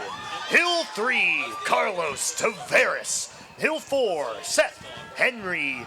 And Hill 5, Obi Hadabor. 10, Their driver, 9, H.M. Liu, and they're in 8, Envised. 7, 6, Should be 5, fun. 3 buggies. 4, 3, 2, 1. Ready, set, I don't expect anybody to be near Spirit, but seeing the other two races should be pretty fun to watch. Here we go, Ian Thomas, second generation Buggy star. Much faster than his father. We're seeing some clean separation up on that first hill. And into the Really second nice shove from 1 to 2 right there. 17.2 second hill 1, pretty fast. Not the biggest shove going into hill 2 right there, but I they agree. seem to have some pretty good speed. But a really good crosswalk time, about 27.2 or so at the crosswalk, so that's the fastest up and over I think we've seen today. CIA hitting the potholes at the end of hill 2 pretty hard there, though. Yeah, it looks like Apex may even be making up some room on that. Spirit definitely pulling away in that free roll. So Andy, an awesome crosswalk time would be what, 25 and change? That's right. So today she's the fastest, but they're not really up and over that quick today. 54 seconds at the stop sign, fastest today as well. And there goes that deployable push bar, although I don't think it's deploying in the right direction right now. Spirit coming down to the second transition frame. His turn in. Cleaner, a little late, but smoother than what before. She is going to go around. Same spot. And almost the exact same spot right there. All right, CIA makes it interesting. And they're both through. Queen Wee behind her. Push bar is erect. She did not hit the bales very hard, but she just right where a standard trike will let go, it let go. It's very disappointing. Really too bad to see that from Spirit right there. CIAC, that deployable push bar. Not sure how much it dropped. I think that's the one that dropped the push bar, right? It is. I saw it drop a little bit. Okay. It's erect now.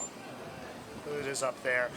Pretty good amount of space between them and Apex D. You can see they're running those big, what do you think, 10 inches on those, Lena? How big are those wheels? Those look to be about 10 inches. Uncovered. So, usually they cover them up. Aerodynamics would say maybe it's better to do it, and these are not. So you can see the spokes. I don't know where they're making those. They're cool. I haven't seen anybody else running those.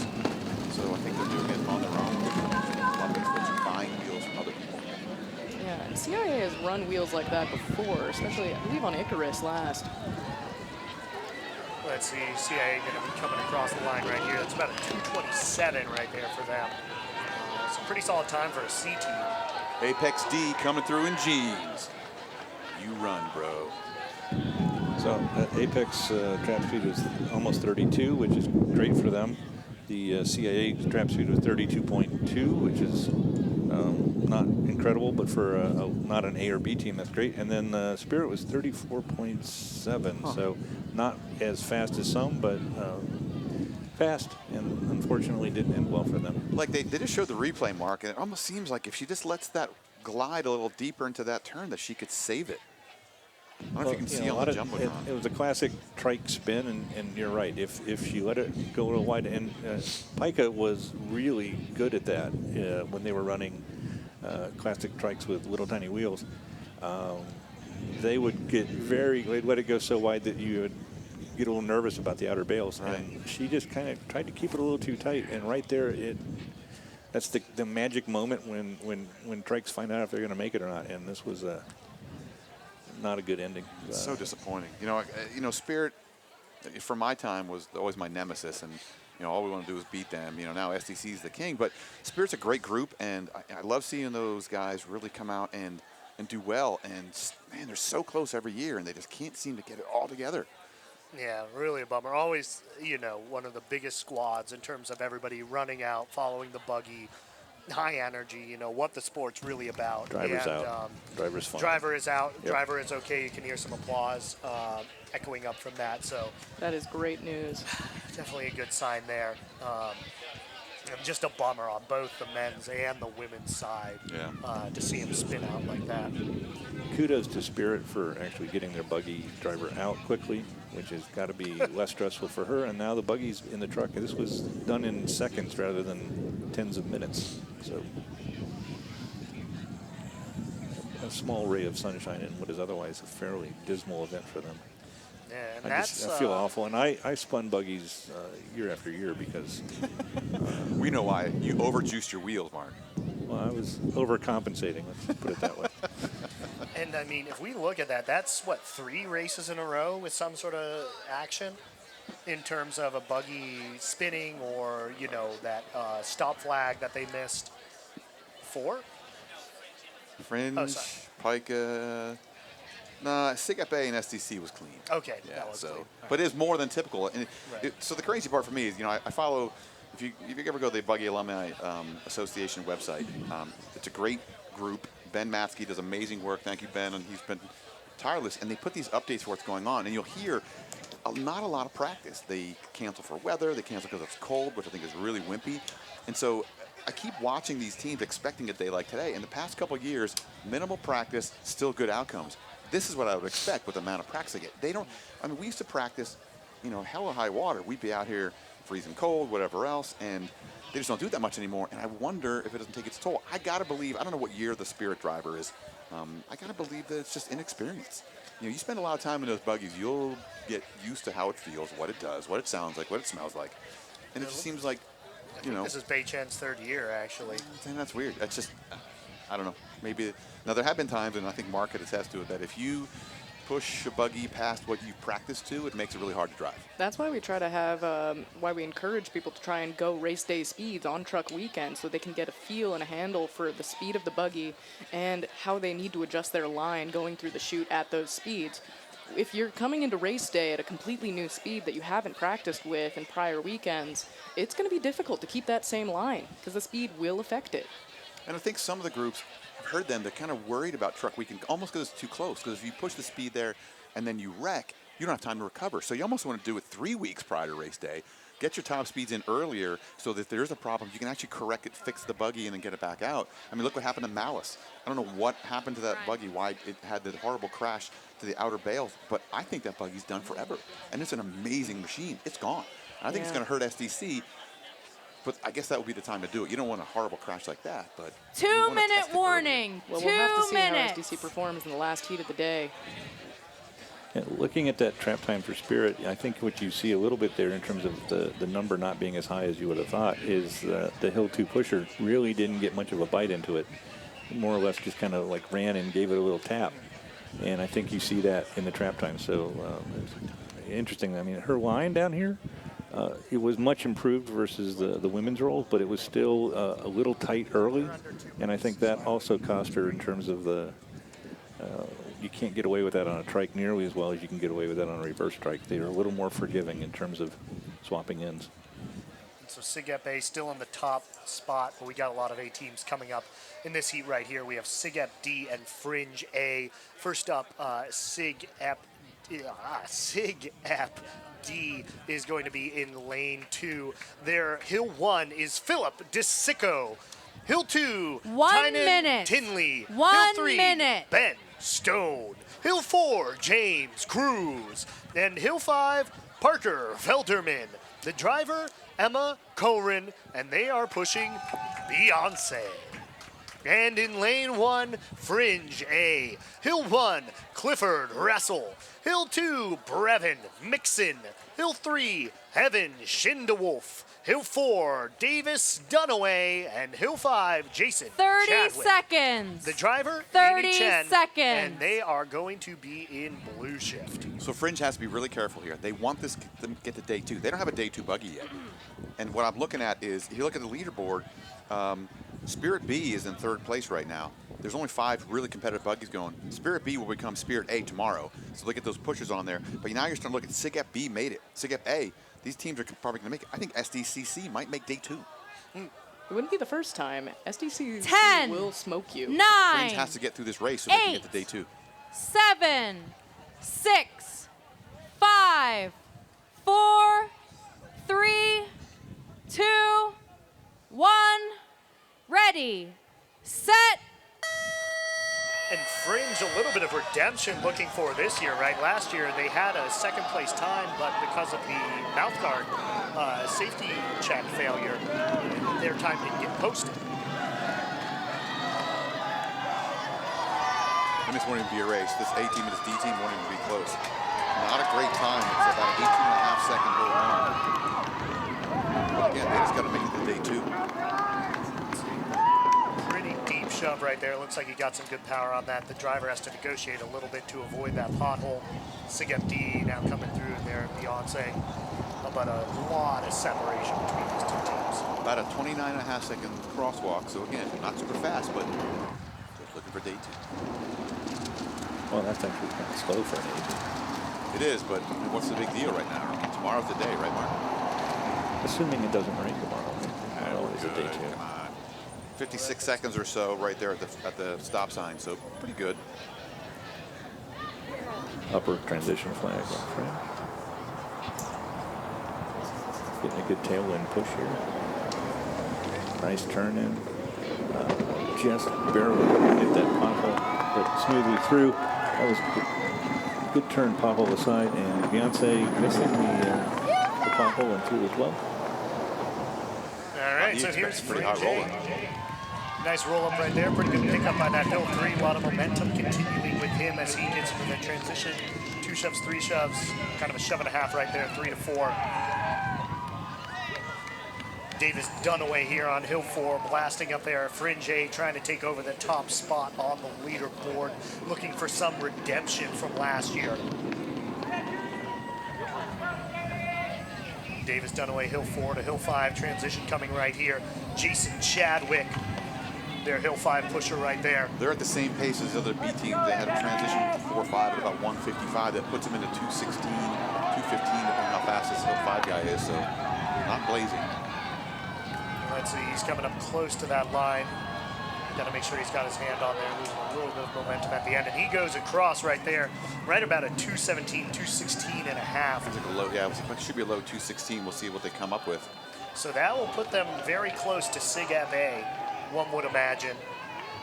SIGEP D coming through and across here, somewhere around a 233. So pretty nice time for them.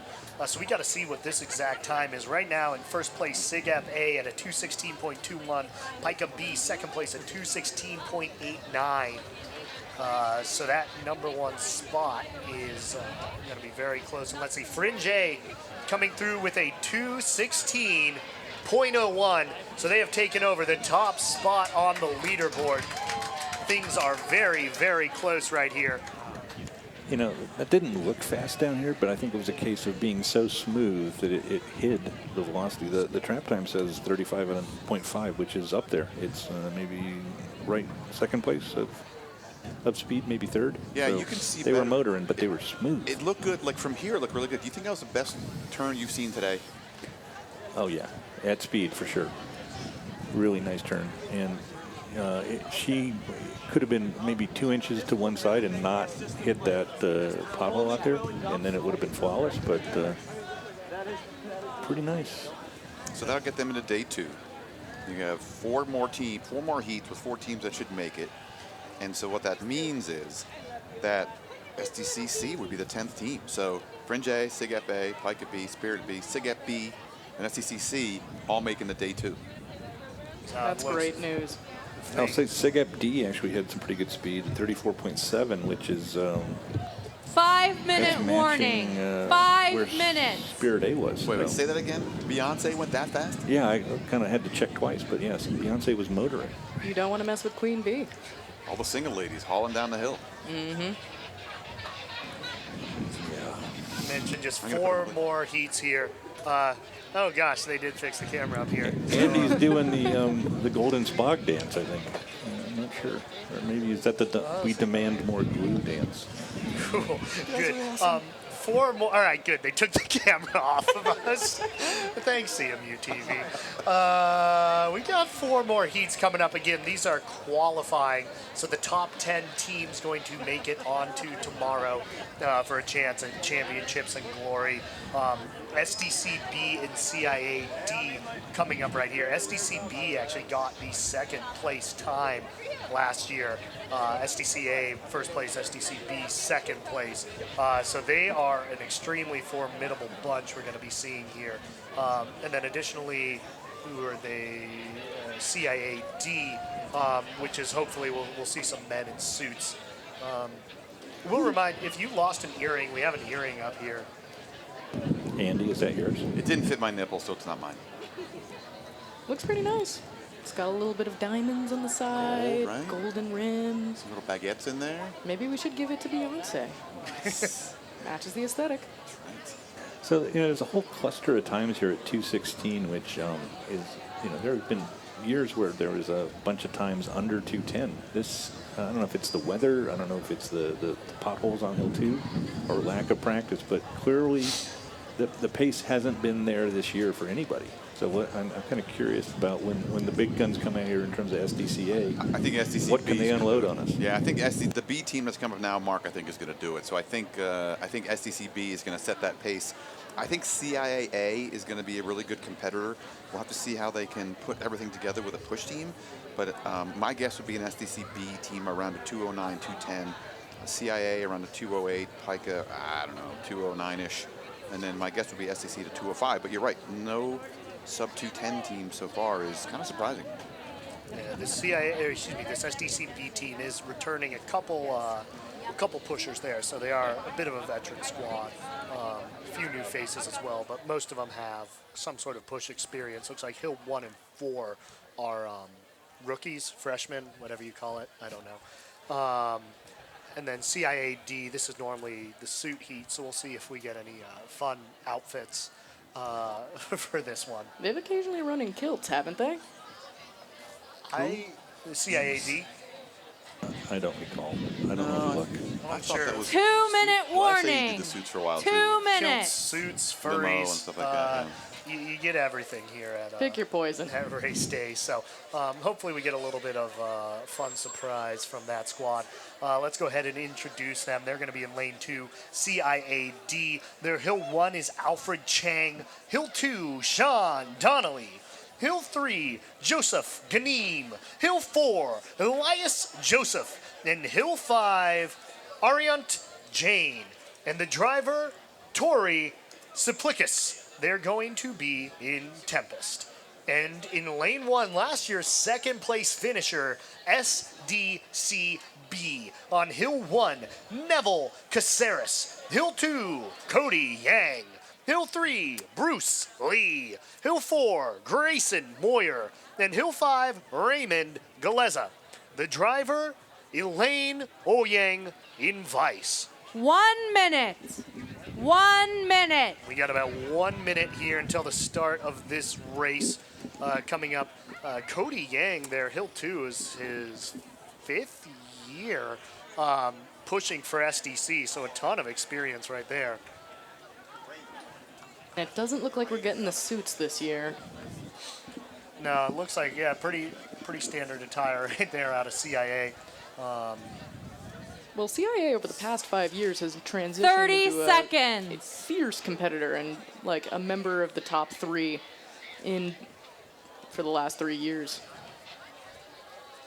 Long time rolling, and they used to be really good. Then they kind of just were always there, and now they're good again. And it's great to see them push CIA. I mean, they're kind of my dark horse for this year to win. You know, in the past I've said SIGEP was it. I think CIA has the best chance to win.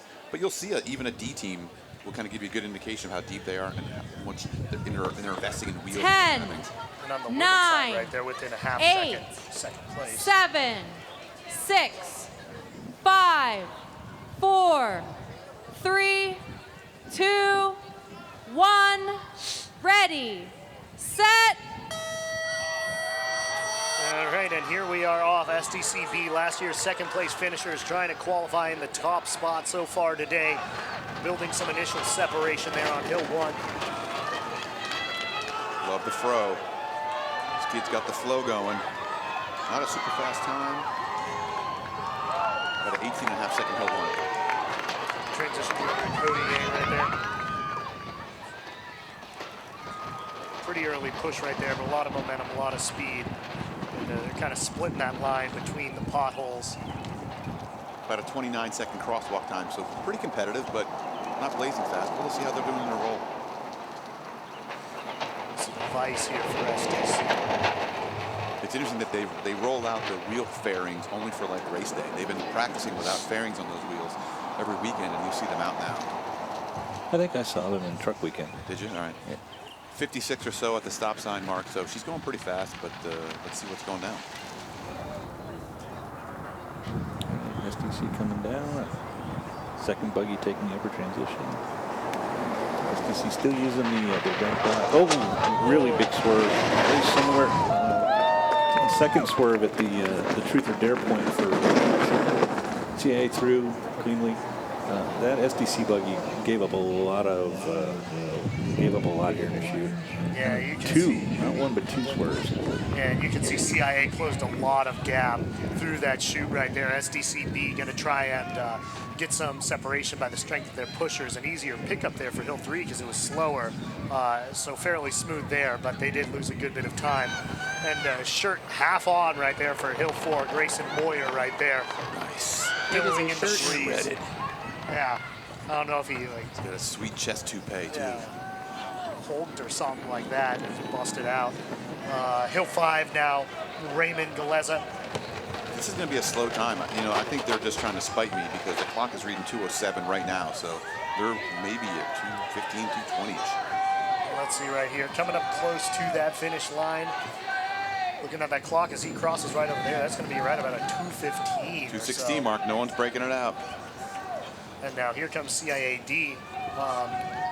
That's a nice time from them. We're going to see if they cross sub 2:30. It's going to be right after like 2:31 or so for CIAD there, but not necessarily the role SDCB was hoping for there.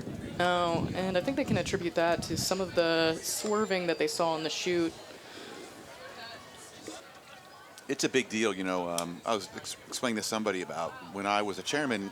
You see the slide here. This was a big thing Pica used to do, and you bleed so much speed there. And what it really kills is once you get slow there.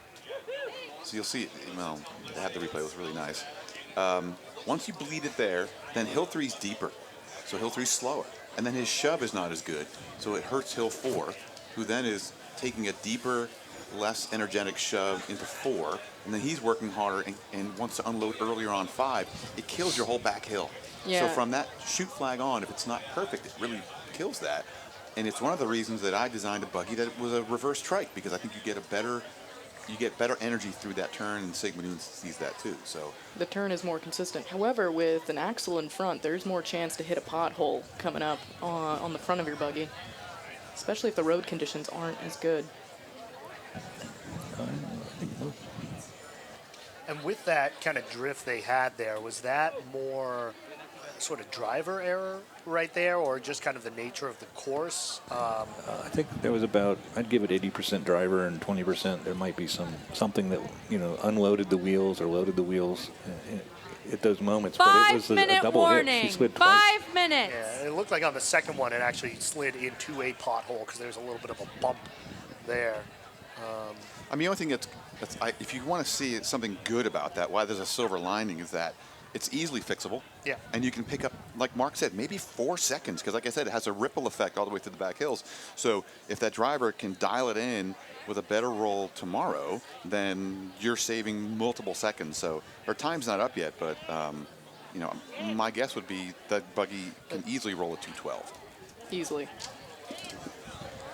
Yep, so that's the second buggy that's given up chunks of time, maybe 4 seconds or so down here. So it might get interesting tomorrow. This will impact the seating, and then when the seating is not reflective of the actual potential of the buggy, it makes for interesting races. Yeah, if we look at the log jam at the top there, their time should be coming in right around a 2:16 or so, 2:15, 2:16. But first place is Fringe A with 2:16.01. Second place, SIGEP A, 2:16.21. Third place, Pica B, 2:16.89. Fourth place, Spirit B, 2:17.16. So they're all within 1 1/4 seconds of each other. SDCB is not going to be a far deviation from that. It's going to be hard, to even just separate some of those teams. And not only that, is you look at these Hill 1 times, I think my fastest is what, Spirit B right now? It's 17? Yeah. So I don't know how you line up these heats, because your Hill 1s and 2, there's going to be nothing but rubbing the whole way down the road, because these Hill 1s are not differentiating themselves. Usually you'd say, like, okay, a B team is going to be a full second and a half off, but there's so much interlock between these guys. SDCB ran an 18.5 second Hill 1. If they end up going against SIGEP A, it's going to be tight. Well, most of your crosswalk times are within a half second of each other, and none of them are blistering, so they're all going to be right there together. Oh, the carnage tomorrow is going to be epic. Yeah, we should put meat on the outside of the buggies just to make it even. Oh, wait, never mind. We won't go into that. Only a couple more heats left here. CIAA up in this next one. They're definitely kind of within that bucket of teams to watch, and going to be a really interesting. Let me see it real quick. It looks like we got the STC B time is at 2:15.79. So they are taking that top spot by a little less than a quarter of a second faster than Fringe A. And this next heat is going to be one of the few with 3 buggies in it, so it should be even more fun. Yeah, and Spirit C and Fringe C, you think CIA should probably be fine to get some separation there, but we've seen with Spirit, their pushers can always make things a little bit interesting. 2-minute warning. 2 minutes. And, you know, if there is some closeness, how does that affect CIA? Might that cost them a couple seconds somewhere? All possible. We've had a lot of action in these men's heats here. Well, certainly being fast but not in front cost CIA considerably last year. I think they were in a heat where they basically had to dog a buggy all the way around the course, and I think it cost them in the overall standings. Who was that buggy again? I can't remember. It was Pica. He doesn't want to say it. Yeah, tomorrow we're definitely going to be looking at how these different teams converge at the top of Hill 2 and in the chute as well, because wheels can make a huge difference as soon as you exit Hill 2. That's when we start seeing buggies that may have had a better shove off than others begin to either widen the gap or close it, depending on the strength and speed of their wheels. And I don't know who's going to do that in this heat. 1 Spirit C and minute. Fringe C. I'm not sure which one 1 is going to do minute. it. It's going to be a heat to watch. All right, let's go ahead and introduce the people in this heat to watch. In lane 3, Fringe C. Hill 1, Sammy Pacell. Hill 2, Gordon Wissinger. Hill 3, Alex Morales. Hill 4, Gabe Bamforth. And Hill 5, Harry Kafre Maffey. The driver, Tisha Girdhar, and they're in Boson. In lane 2, we have Spirit C. Hill 1, Lucky Wavai. 30 Hill 2, seconds. Sebastian Bernal. Hill 3, Julian Nelson. Hill 4, Obed Apaya Agaiman. And Hill 5, Gian Sykes. The driver is Chloe Lenker, and they're in Kingpin. And in lane 1, CIAA. Hill 1, Jacob Hoffman. Hill 2, Julian Trulier. Hill 3, Adolfo Victoria. Hill 4, John Goodstein. And Hill 10, 5, Kevin Fry. 9, The driver is 8, Rachel Motz in Emperor. 7, 6, 5, 4, 3, 2, 1. Ready, set. An interesting thing, last year's King of the Hill was Jacob. He was on SDC at the time, though. Oh, this guy's a chiseled Adonis streaking up Hill 1. Oh my God, He was last year's King of the Hill, and he's looking to be close to it right now. Not even close, 16 seconds. He burned everybody. Big shove over there to Julian Trulier. This A real buggy, nice push there. Emperor is fast in the chute, and it was the fastest buggy from the women's heats this morning. So very interesting to see what the time will be as soon as it exits the chute. Well ahead, Mark. They got a 16-second Hill 1 and a 27-second crosswalk. So well ahead of most of these other teams. CIA really coming to play right here. Spirit and Fringe looking to be fairly close behind there, but a ton of separation. 52 seconds at the stop sign, and these wheels are only going to get faster from here. All right, taking the upper transition with this big wheeled beast, which is going to roll out, given that much rotational inertia. She flag a little bit of bouncing around, but she's through. Gave up a little bit of speed there with kind of an early correction. Watch this rolling up. Both other buggies coming through. Spirit got a little sideways, but made it. Fringe looking to take a shorter course. And a very deep pickup for CIAA right Wow, there. that's a rollout. Yeah, only 2 shoves. He'll give it a third to transition over to 4. That was nice. 2 shove, 2 bumps and a shove is the way to do Hill 3. Yeah, that's some impressive speed. If they can get that quickly to the crosswalk with those big wheels, then they are dialed in. They may be in it for real here with somebody finally rising to the challenge and taking it to SDC. Oh, he didn't get a 4-5 shove. Oh my, they missed that handoff, and It's a 150. They're probably going to get about a 210 here, Mark. But man, they left some on the table too. let's see right here, Kevin Fry, Matt Hill 5, closing in. We're at about 206 right now. Trying to see, can he get sub 210? Hand on the push bar right there. That's going to be right about a 211 right there. Now here comes Spirit C, Fringe C just behind them right there. And I thought these teams would be closer, but you know, it's a nice clean race. 223 right there for Spirit C about, and Fringe C around a 227. Man, that was such a nice race by CIA. I mean, their Hill 1, their up and over was awesome. Their roll was beautiful. And just to have that little hiccup, again, I'm thinking that's 2 seconds easy. Yeah, that wasn't as bad as what we've seen with the two other buggies that had major swerves, but there was, when you correct like that, you're putting shear on those tires, and the fast turn is a smooth turn, and that was not smooth. Yeah, we got the official time in for CIAA. It is a 211.36, so about 4.5 seconds faster than SDCB. So far, definitely the class of the course. It's crazy, though. It's so wide open. I mean, it's been a long time since there hasn't been a sub 210 time. You know, we're living in a world where SDC's pulling off 203s like they're just, you know, taking a walk in the park. And yet we see nobody sub 210. I mean, it's wide open. Only a couple more left to go. Pika A is going to be coming up next, and then SDCA in that final heat. Pika, one of those teams, also a lot of people are looking at this year in terms of the men's side, where they can end up maybe on the top of things. Yeah, I mean, Pika, they're rolling two of their standard trikes. They got Banshee and Kelowna, which are basic clones of each other. They look very similar except for the little green stripe. And then they built a new reverse trike this year. They're really trying to work on their innovation a bit. You know, I don't want to say they stagnated, but, you know, they kind of go back and forth. And, you know, I've talked to some of the guys for next year, and they have some big plans for next year as well. But I'm just not sure what they're going to do today. You know, they've been so inconsistent. Last year they spun out on day 2. They couldn't make it through the course. You know, right now, if I was going to guide any team, just make it through to day 2. You need a 216. That's pretty easy. Right. Yeah, just do a layup. That's it. It's a layup. Who cares if you run a 211 right now? You know, get there. CIA, I'm sure, is really happy with that time. The buggy rolled great. Their driver did okay, and I think Mark would admit she could probably do better in that turn, right? Yeah, well, I mean, the thing is, she turned a little too tight early, and she knew it, so she loosened up early, but then she had to turn back in again. So if she had only done that in one smooth motion, you got a couple seconds right there. So, you know, you look at these teams and what they have for Pike and STC, just make day 2. I mean, I'm sure STC doesn't care. They know what they can do. And so they roll a 210, who cares? They can still bust out a 202 tomorrow. Doggone it. Let's see here. We got a little bit of a replay there on kind of that wobble and the overcorrection.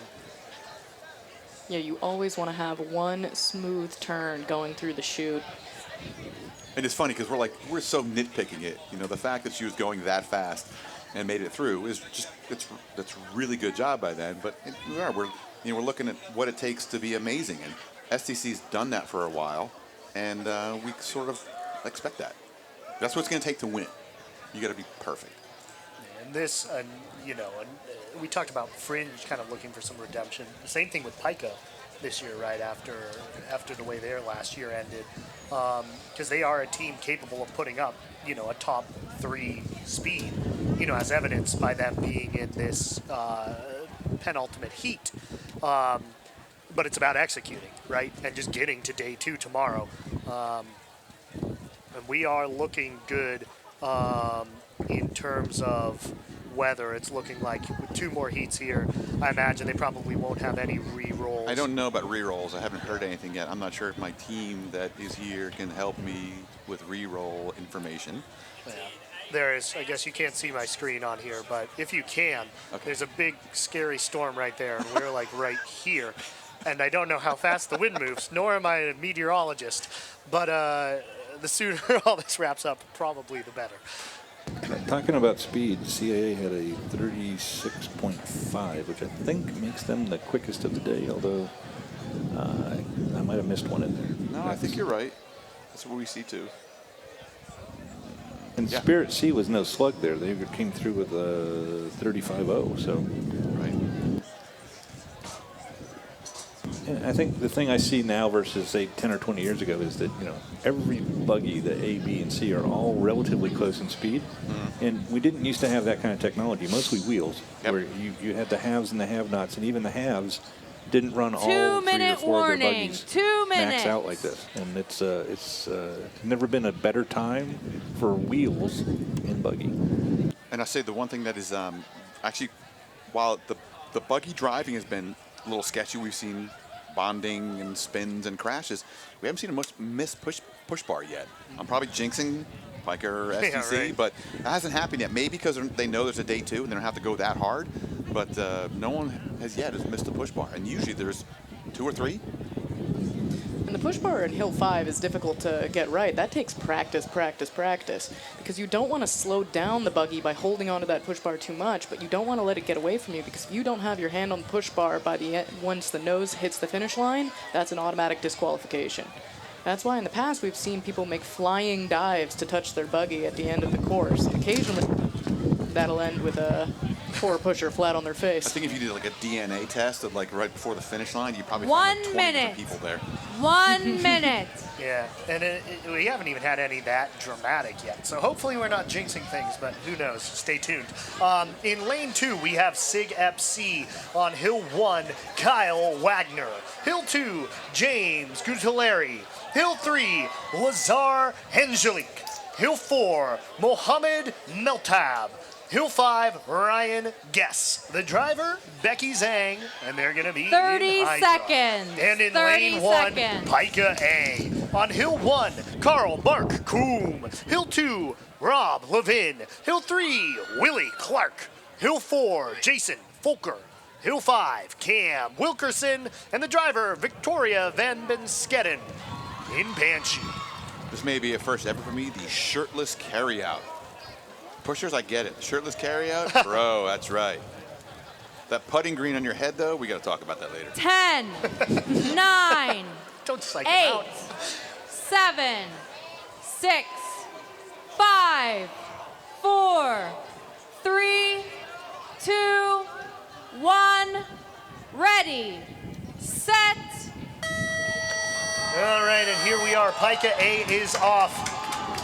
And Carl Mark Coombe coming and taking no prisoners, going out really fast from that hill 1. It's Hercules up hill 1. He is really flying out there. Look at those boobs. Rob Levin taking it here in hill 2. Sig FC making that transition right now. The Pika looking pretty nice and shoving down there pretty clean, manages to avoid that pothole. That is a clean shove. Yeah, and I got a 16.7 hill 1 for him and a 26-second crosswalk, so right up there with CIA. For those who've been geeking out too, you can see Pika now is running the larger multicolored wheels for a long time. About 2 or 3 years, they've been running the small black. So they're experimenting with some of their wheels, and you can see it here. Coming in that stop sign around 52 seconds. Now let's see, Fastest of the day. have those new wheels paid off? All right, Pika coming down, looking like they're motoring pretty well. Those stark white wheels and a black buggy. Nice turn to the side, but through solidly. She let it drift, so very good driving there. That is a driver that knows her buggy. Yeah, Go Willie. she was right on the edge of adhesion the entire time, but she nailed it. Here now, hill 3, Willie Clark. Mark City adhesion. And that was a really does that nice excite hill you? 3 right there, right? Two bumps and a shove. That was nice. Over to Jason Folker right there. This Pika team looking to be putting up a very competitive time depending on how these hills 4 and 5 will go. Jason Folker pushing it off. Cam Wilkerson here on the hill 5 taking over at about a 150. About a 147 at that shove, so that might be the first sub 210 time on it. We will see. Sorry, He is I couldn't- really blasting out there. What'd you say, Andy? I literally had my headset on. And Hill 5, he is really flying right there. Hand on the push bar coming up and over right there. 207. Right about Well 207. done. That is Nice. huge by Pike right there. Sig FC still looking to come across. We're going to look to get that final time, but they have broken the 210 barrier and are going to be sitting pretty in first place after this race. Here comes Sig FC coming in a little bit closer to a 225, 226 right there. So it's funny, we gave a little guidance to one of the drivers for Pika because they were overcorrecting a bit, and it looked like she let that turn drift a bit more, but was able to avoid the slide. Is that what you saw, Mr. Edge of Adhesion? Oh yeah, she, trikes are tough to get through here, and she was right on the edge of nasty, but she was brilliant. I would say that's a brilliant turn there. I complimented something Pika. So It hurts. I really appreciate it, Mark. I do feel the pain. It's interesting because if you look at the way that Buggy is with those bigger wheels, the Buggy's actually kind of nose down, canted that way. And I don't think it was the way it was initially designed, but it seemed to get through there okay. They're pretty small, that and clone. They're basically clones. And yeah, the time is up as a 207.22. So it'll be interesting to see what else they got in the tank. I think SDC can beat that time. Kind of moot today, but it's nice to see Pika get a good time, make it through the shoot turn, and put that up. So if that was a layup, that was a hell of a layup. More of like a slam dunk, I think. And we'll be checking to see if they finish passing safety with flying colors, but definite redemption for Pika A on this race day. Yeah, they've passed drops already, but it's interesting. I think they were in this place last year where they were looking pretty good in second place to SDC. We'll see what SDC does today, but you got to make it through day 2, and you got to make it through that turn. So hopefully she can be, as smooth tomorrow to keep these times going. I like it faster. 5 Look at minute gap. warning. Pika 5 A, 4 seconds minutes. faster than CIA, who's 4 seconds faster than SDCB. There's a big difference there. That's hard to make up that much time. Well, some of those 4-second gaps were left down here in the chute, but some of those aren't. Like CIA maybe has a second or two in the tank from the turn. I don't think Pika has left any speed in the chute here this year. That was a great turn, and she got a great rollout. They were moving along. Well, their speed is up. They got a 36.34 miles per hour. So CIA was actually faster. They're in the top 2, but CIAA was faster. And I think that illustrates a little bit of what happens when you have a smoother turn. CIA was not perfect, and Pika really much was. And I think you also get a little bit of the impact of how hard it is to push those bigger wheels. So CIA pays a tax for having those big wheels. They roll faster, but they're harder to get up to speed. Yeah, I didn't bring that up too for the back hills. While it might help hill 3, it's a slightly harder buggy to push. It takes a little bit more on the bump to get those things to jump off your hands, and it is a little bit tougher to push.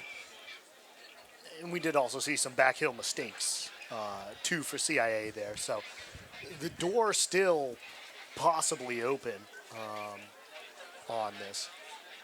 An interesting contrast. Pika used to run very small wheels, which made the push, in theory, much better.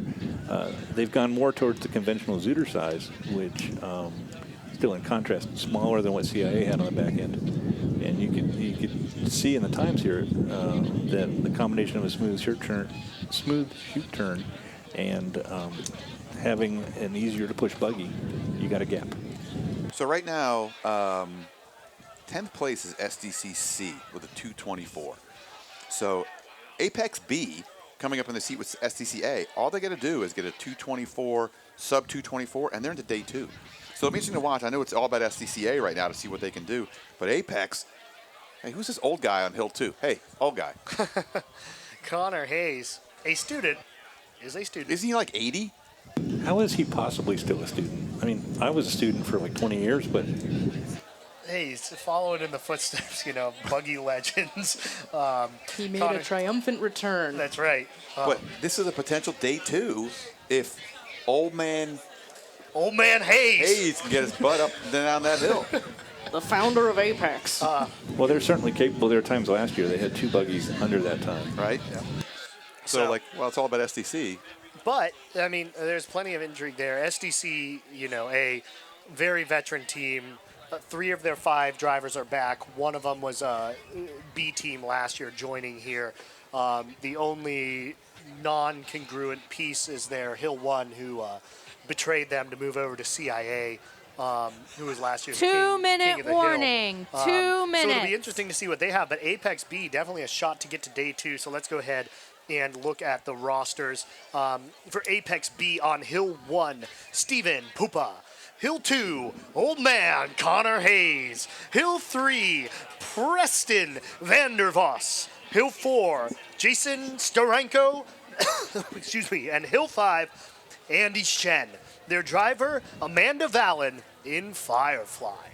And in lane 1, SDCA, your reigning, defending champions of sweepstakes. On Hill 1, Matthias Johnson. Hill 2, Boy Yao Yu. Hill 3, Kevin DeVicentis. Hill 4, Danny Vidova. And Hill 5, Brandon Foster. Their driver, Kyoko Hinagawa. And they are rolling in Bay. Hey, just a quick 1 for all minute. you folks out there. 1 Stay minute. off the road after this race. I don't know if there's re-rolls yet, so keep your feet off the street. Hey, Andy, if SDC wins this year, does that eclipse the Pika streak? We're not going to talk about that. I'm going to take that as a yes. So SDC's got something to prove here. If they can win this year, that gives them the longest winning streak in Buggy. Pika had an amazing run back in the, I guess, the 2000. after 30 2000 seconds. before 2010. And then SDC kind of took over. And were it not for a fire marshal incident and a couple other mishaps, I think SDC by now would have already had quite a streak. They've been dominant forever. You can't have those propane tanks in there. What was it? What are they going for? 8 years? This will be the 8th year. 8 years. Mm-hmm. Who can do it? The majority of my Buggy life. So no rumor that Andy's going to jump out and just tackle the Buggy. 10, 9, We won't comment on it either. 8, 7, 6, 5, 4, 3, 2, 1. Ready, set. All right, so here we are, the final preliminary heat of race day 2019 SDCA. The time to beat 207.22, trying to maintain that first place position. Shooting sleeves are a nice touch. Matthias Johnson here, handoff to Boyao Yu. 17.3, not the fastest hill one of the day. And Boyao, pretty nice shove there in hill 2 though. And wheel maybe clipped the pothole, but didn't seem to affect things too much. 27-second crosswalk time, the same as CIAA, but IKA actually beat it. Now we got to take a look at Bane here in the free roll. Is this machine able to make up some of that time, continue some of that momentum, and what's going to be the deal on the back hills here? Bane's been really consistent. You know, it's not the fastest Buggy, it's not the slowest, really consistent. About a 53-second stop sign time, so again, a little bit behind. I think SDC is just playing for day 2. They're coming down with a really nice strong tailwind, very steady, not gusty, which is in their favor. Transition flag, very nice smooth turn in, a little bit of a wobble there, but through cleanly with the purple Buggy with greenish wheel. Second Buggy through very cleanly, not nearly as quick. Let's see the rollout. Wow, they got pretty good rollout there. Yeah, even with that slide, huh? Yeah, so not as bad a slide as we saw on some Buggies, but still they left something on the table there. Nice shove right there, 3 to 4 for Danny Vidova, catching it in stride. That's a nice hill 4. Hill 4 is really tough because it goes from a pretty steep hill into a flat, so you have to be powerful and fast. And this kid, he's got some moxie. He's got some real shoves right there. Let's see, Buggy getting a little bit away from him. He's able to get over to Brandon Foster. Brandon Foster returning hill 5. SDC made that transition at 150. Pika's going to be in the lead at the end of day 1. Let's see right here. We'll get the official time as SDC coming here towards that finish line. Brandon Foster coming through. Hand on the push bar right there. 209. That's going to be about a 209. And unofficially, it looks like Pika is going to be your leader heading into day 2. And Apex B, if they can hold the bars, making day 2. Hand on the push bar right there. That's about a 222 right there. What? That is great news for Pika. While the intrigue, Pika could prevent SDC from breaking the streak. Old Let's man see. Connor Table is Hayes set. making day 2, Yeah, it too. looks like we have the official time for SDCA, 208.98. over 1 3/4 seconds slower. They have not been in this position looking uphill at anybody since most of these kids were born. And Apex B, a 2:22.52. That's going to put them into 10th place, giving them the ability to move on to day 2 tomorrow, pending some re-rolls. I am told there is potential for re-rolls, so please do keep the course Yeah, there's clear. at least one We're re-roll. going to have at least one. So Well, Andy, strong comeback for Pica after last year's spin out. And really cool to see them adapt, right? The little wheels weren't working. They went with something more traditional, and it has paid off. yeah, and you know what's funny? The SDCA time was faster. They were a 36.5 in the trap. So they're, 0.2 of a mile an hour over the speed for Pica. But I really think that SDC lost in Hill 1. I got a 17.2 second Hill 1. I have 2 other teams that are a second to a half a second faster than that, just in Hill 1. So That's a lot. maybe it was a layup. Maybe the swerve down there in the chute cost them a little bit. I think they're certainly in the game. It's not over. Oh, no. I could see them ripping out a 2:03 tomorrow. Yeah, but this will be fun. I think there's lots of reasons to come back and watch the races tomorrow. It's going to be a magnificent day. We're going to see some really tight racing after the top 3. It is a 5-minute warning. 5 minutes. 5 minutes to the next re-roll. And to the credit for Pica, they've really been putting in the effort this year. Not that they weren't in years before, but weren't. from Rolls reports, what we've been seeing is that they've been camping out with SDC. They've been reeling, the knives have been out from Pica for SDC, so I'm excited to see how things turn out tomorrow. The pressure's on. Ryan Barrett is the chairman, and he's a legacy chairman. His dad, John, was, I think, a chairman in, 85, back in the olden days, even before me. And his mother was also a driver for Sigma Nu, if I'm not mistaken. But the pressure's on there. I think Ryan understands really what's at stake here. The fact that Pike has been out of it for so long, and the fact that STC's winning so much, it's something that I think they really have a drive to do. It's not as big as it was. I was lucky. I think I had 50-plus Pica brothers that were on my buggy team. What I mean by that, we had 9 timers. I had 8 mechanics. We had 4 men's push teams, 2 women's teams. It was a really involved effort. Ryan has less of that, but I think they're committed. They really see the value of it, and it's bringing them together. So maybe you're right. Maybe the investment's paying off. Definitely closed ranks over the years, so even the team that they do have, they've highly specialized each member. Ryan has seen what other teams can do. He was actually assistant chairman 2 years ago for Sweepstakes 2017 while I was safety chair. So he knows what organization goes into some of these other teams, and so he knows exactly what's on the line and what needs to be done. And Willio, who I think was Hill 3, Pica historically was not involved with sweepstakes. But in the past decade, they're so committed to it that they actually have brothers that are on the sweepstakes team. And Willie, I think, is safety. So they're No, assistant. Assistant? Okay. So he's assistant chairman. So, they're investing not just in themselves, but they want the buggy program to succeed. Folks like Tom Wood, who's here all the time, and go to his History of Buggy Talk, will tell you all about the value of doing this program, but they're putting it back in for the whole program, not just for the house. And what time is Tom's History of Buggy Talk again today? 1:30. 1:30? In the tent, in the middle of campus, on the cut. Go see it. It's awesome.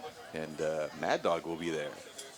And we don't yet have word on the re-roll, but there is a re-roll, so please do stay off the course. A little bit of free extra buggy action. Well, I guess buggy's always free, but a little bit of extra buggy action for you before you head out into your other carnival activities, such as the History of Buggy Talk featuring Tom Wood right there. So I think the big story today, right, is Pica coming out with that top spot. And what else, sticks out to you as some of the major narratives going into tomorrow? The carnage. So what's going to happen is they pulled it off. I love the leaderboard was up there. So you look at the leaderboard, and let's look at who's the top. Spirit B is going to be Spirit A. It's going to be the 18 pushers. They're going to rotate them in, which is there for injuries normally, but they can put their A pushers on a B buggy and get a better time. They could drop, 5 seconds off of that. You look at Apex B, who made day 2, which is awesome. SIGEP is in A and B day 2. That's huge for them. You look at some of these groups that didn't make it. Apex A, is that right? Apex A didn't make it? Yeah. Yeah. So their B team beat their A team. Oh, man, that could Does be a that problem. count as a disqualification? That should be. Last year they got away with it for pleading ignorance. That ought to be a DQ. Come on, because whoever's man. sitting in 11th ought to be yelling about that. Jeez, oh, man. Well, so that's a potential weird thing. If Apex B gets DQ'd, guess what? Spirit C, boom, you're in. And now they can move to B team to the C team, depending how they have their substitutions. What a lot are you could talking happen. about? That never happens. What? Substitution teams No, usually it's acting like as their a C and D. entire A team. Yeah, I don't know. You look at the records. There's some Pika B wins back in the 80s that were annoying. There's a lot of anti-Pika rules out there with the sub-senior whole push team. I get it. We're the evil empire. But You guys just found the loopholes in the system, and so sweepstakes had to catch up to close rank. we're creative problem solvers. Mm-hmm. But Clearly. so I think that's going to be the narrative for tomorrow is which team are going to reshuffle and what can they do to do better. I would say Pika, SDC, CIA, Fringe A, I don't know what more they could do to break into the top 3. So I think it's a Pika, SDC, CIA race. CIA definitely left some stuff out on the course right there. And I believe, I'm hearing word, it's one of the CIA teams who will be re-rolling. Well, it's interesting to see if that Pika C team with that CIA, the nuzzling and the rubbing and all Right. that good stuff. I believe that's called spooning, Andy. Oh, spooning. Okay. They were spooning. All right. Hopefully those two teams aren't on the same heat tomorrow. That's up to sweepstakes and their chairman's meeting after the races today. Yeah. Bound to be a bit contentious. I do not want to be in that room. And that's a good point. You know, we're going to try to re-roll today, but there have been in the past where there's going to be a follow-up Buggy meeting later today, and you could pitch your case to say I want to re-roll, and they could re-roll tomorrow morning. So you could, hey, give me an extra spot, let me do it, and there's a chance that they could actually re-roll tomorrow. Probably not together. Can you guys run through the top 10 men's and the top 10 women's? Yeah, no, gladly. So, yeah, top 10 teams make it on to day 2. We'll go through the women's first because men's may be pending this re-roll. But the women's side, SDCA in first place at a 228. Right behind them, there's a little bit of a logjam for second and third. Pika A at 234.75, CIAA at 234.97. So those teams really tight. And then kind of the next tier down, Fringe A at 241.55, SDCB 241.85, CIAB 242.22, and then rounding it out, 7th place, SIGEP A 245, Fringe B 246, Apex A 251.37, SIGEP B 251.45. And I love the fact that they finally equated this. There are so many women's teams now. I'm glad they went to 10. It's just a smart thing to do. I think there are 24 teams rolling this year on the women's side. And on the men's side, as we've spoken about, Pika A is in first place with a 207.22. Boom! SDCA second place with a 208.98. CIAA third place 211.36. SDCB fourth place 215.79. Fringe A fifth 216.01. SIGEP A sixth 216.21. Pika B seventh place 217.89. Spirit B, 8th place, 217.16. 9th place, SIGEP B, 220.06. 10th place, Apex B, 222.52. So a lot of really pretty close things there. Did you say Spirit C was in 11th? Spirit C is in 11th, correct. So they may end up in that 10th spot Yeah. if the rules are enforced. They rarely get enforced. Come on, Mark. It's kind of gentler. It is funny. We did discuss this on the race day preview broadcast, I think, about this very Apex team. Well, they did it last year, and they got away with it, which is inexplicable. And if they do it twice, then I think you catch them the second time. Fringe B? It says CIA. Resuming All the right. clock at 15 I think there was a minutes. data entry 15 mistake minutes with for one Fringe reroll. B's time being entered as where Apex C's time or something being entered as Fringe B. You look good, man. Oh, okay. So, but here's what we just heard. CIA C and Fringe B. Now, Fringe B rolled like down the pit, and they're getting a re-roll. Now, Fringe B could easily bump in the top 10 and bump somebody out. Apex B now is going, they're twittering because Fringe B just has to roll 222, and they're in for day 2. And Apex B gets bumped out. So that's interesting. Well, Andy, being granted a reroll doesn't mean it's going to count. I think they play on the side of let them roll, and then we'll litigate later. That is true. Oh, that's fair, because it rare. did seem like they threw the stop flag, right, which probably doesn't warrant. Self-inflicted wounds typically don't get you a reroll, but you never know. I hate the fact that Mark Estes is like the voice of reason, because it means like the apocalypse is upon us. Well, it is about to storm here in Pittsburgh. Yeah, right. But he's right. They have granted rerolls to say, look, you can reroll, but there's nothing to say they couldn't just disqualify the reroll because your justification for the reroll is actually invalid. Well, we'll have to see what happens after that chairman's meeting. There will be an update on BAA. However, I would love to see Fringe B on day 2. That would be fantastic. And I think they have every ability to pull it off. Oh, for sure. And the thing is, it's a blessing and a curse that we have so much great footage from CMU TV, because they can watch every little bit of it and actually see video footage, and they will actually review that at the chairman's meeting and say, no, your knucklehead flagger just put a stop flag for no reason, that's your fault. Or they can say, look, they saw something and there was a reason for it, and they could be granted that reroll. So it's interesting that in the past, the shaky video from the back of the truck was hard to use, but they did use that. It was old VHS tape. And now this is gorgeous, high-def footage, and they can review the whole thing, and they'll do that. So they can re-roll now, because we have the roads closed, and then review the footage to say, well, you know what? You guys messed it up in the past. I remember a couple of years ago, the Sigma Nu flagger bumped, look at that kid, he's handsome, bumped the Pica Buggy.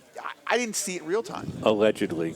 No, I saw the video. It was real. But you had to watch it like in slow motion, and the Sig flag barely touched the Pica Buggy. It was a deep fake, Andy. In real, yeah, exactly. It was the man on the grassy knoll.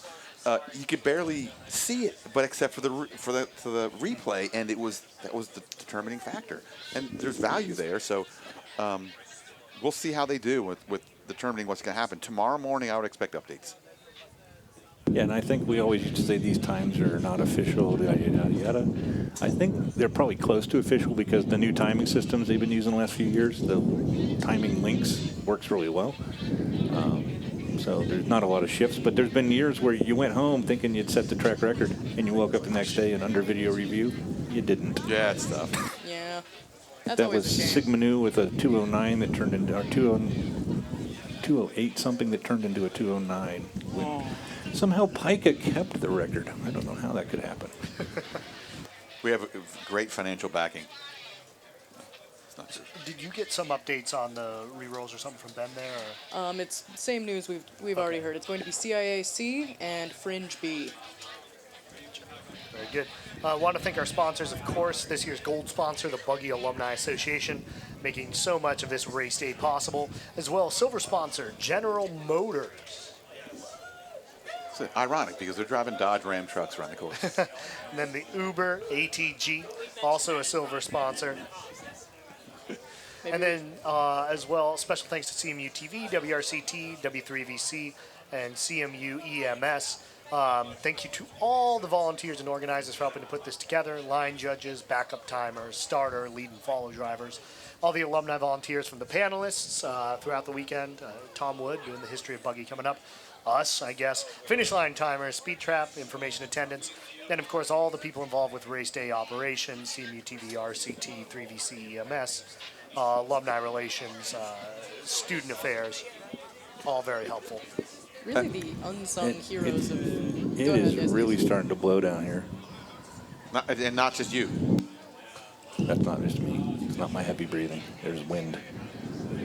Yeah, really the unsung heroes of both Rolls and Race Day, Radio Club and EMS. Radio Club, they have a representative with each and every member of Sweepstakes, following them around the course, making sure that they're in constant 10 communication minutes with one until another. And also reroll. making 10 sure that a safety minutes. chair, not saying it was me, doesn't get distracted petting a dog.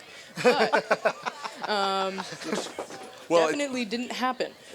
How many judges and marshals do you have? Like, isn't there one in each truck, and there's like all around the course, right? There's one in each truck. There's a radio club member around each course. There's one with EMS, and they are here just as early as all the rest of the Buggy teams. They have to be in order to prevent any accidents, in order to make sure that the roads are closed properly and communicate anything that might be happening around the course. Some of these teams use Zello as their preferred method of communication, and that doesn't always work out as well as you would think. Wi-Fi problems and such.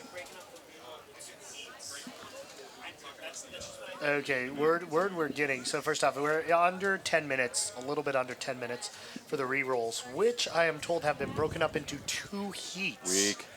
So I can rant, right? gonna I be have 10 tight. minutes. Yeah, I mean, Come you on, can, man. yeah, Let them right. roll You got together. 10. I don't care. The hay. So as long as the FCC doesn't get mad. Right? But yeah, broken up into 2 heats for, I don't know, do they think they're going to be close or? I don't know if they had an equivalent time. Do we have eyes on that?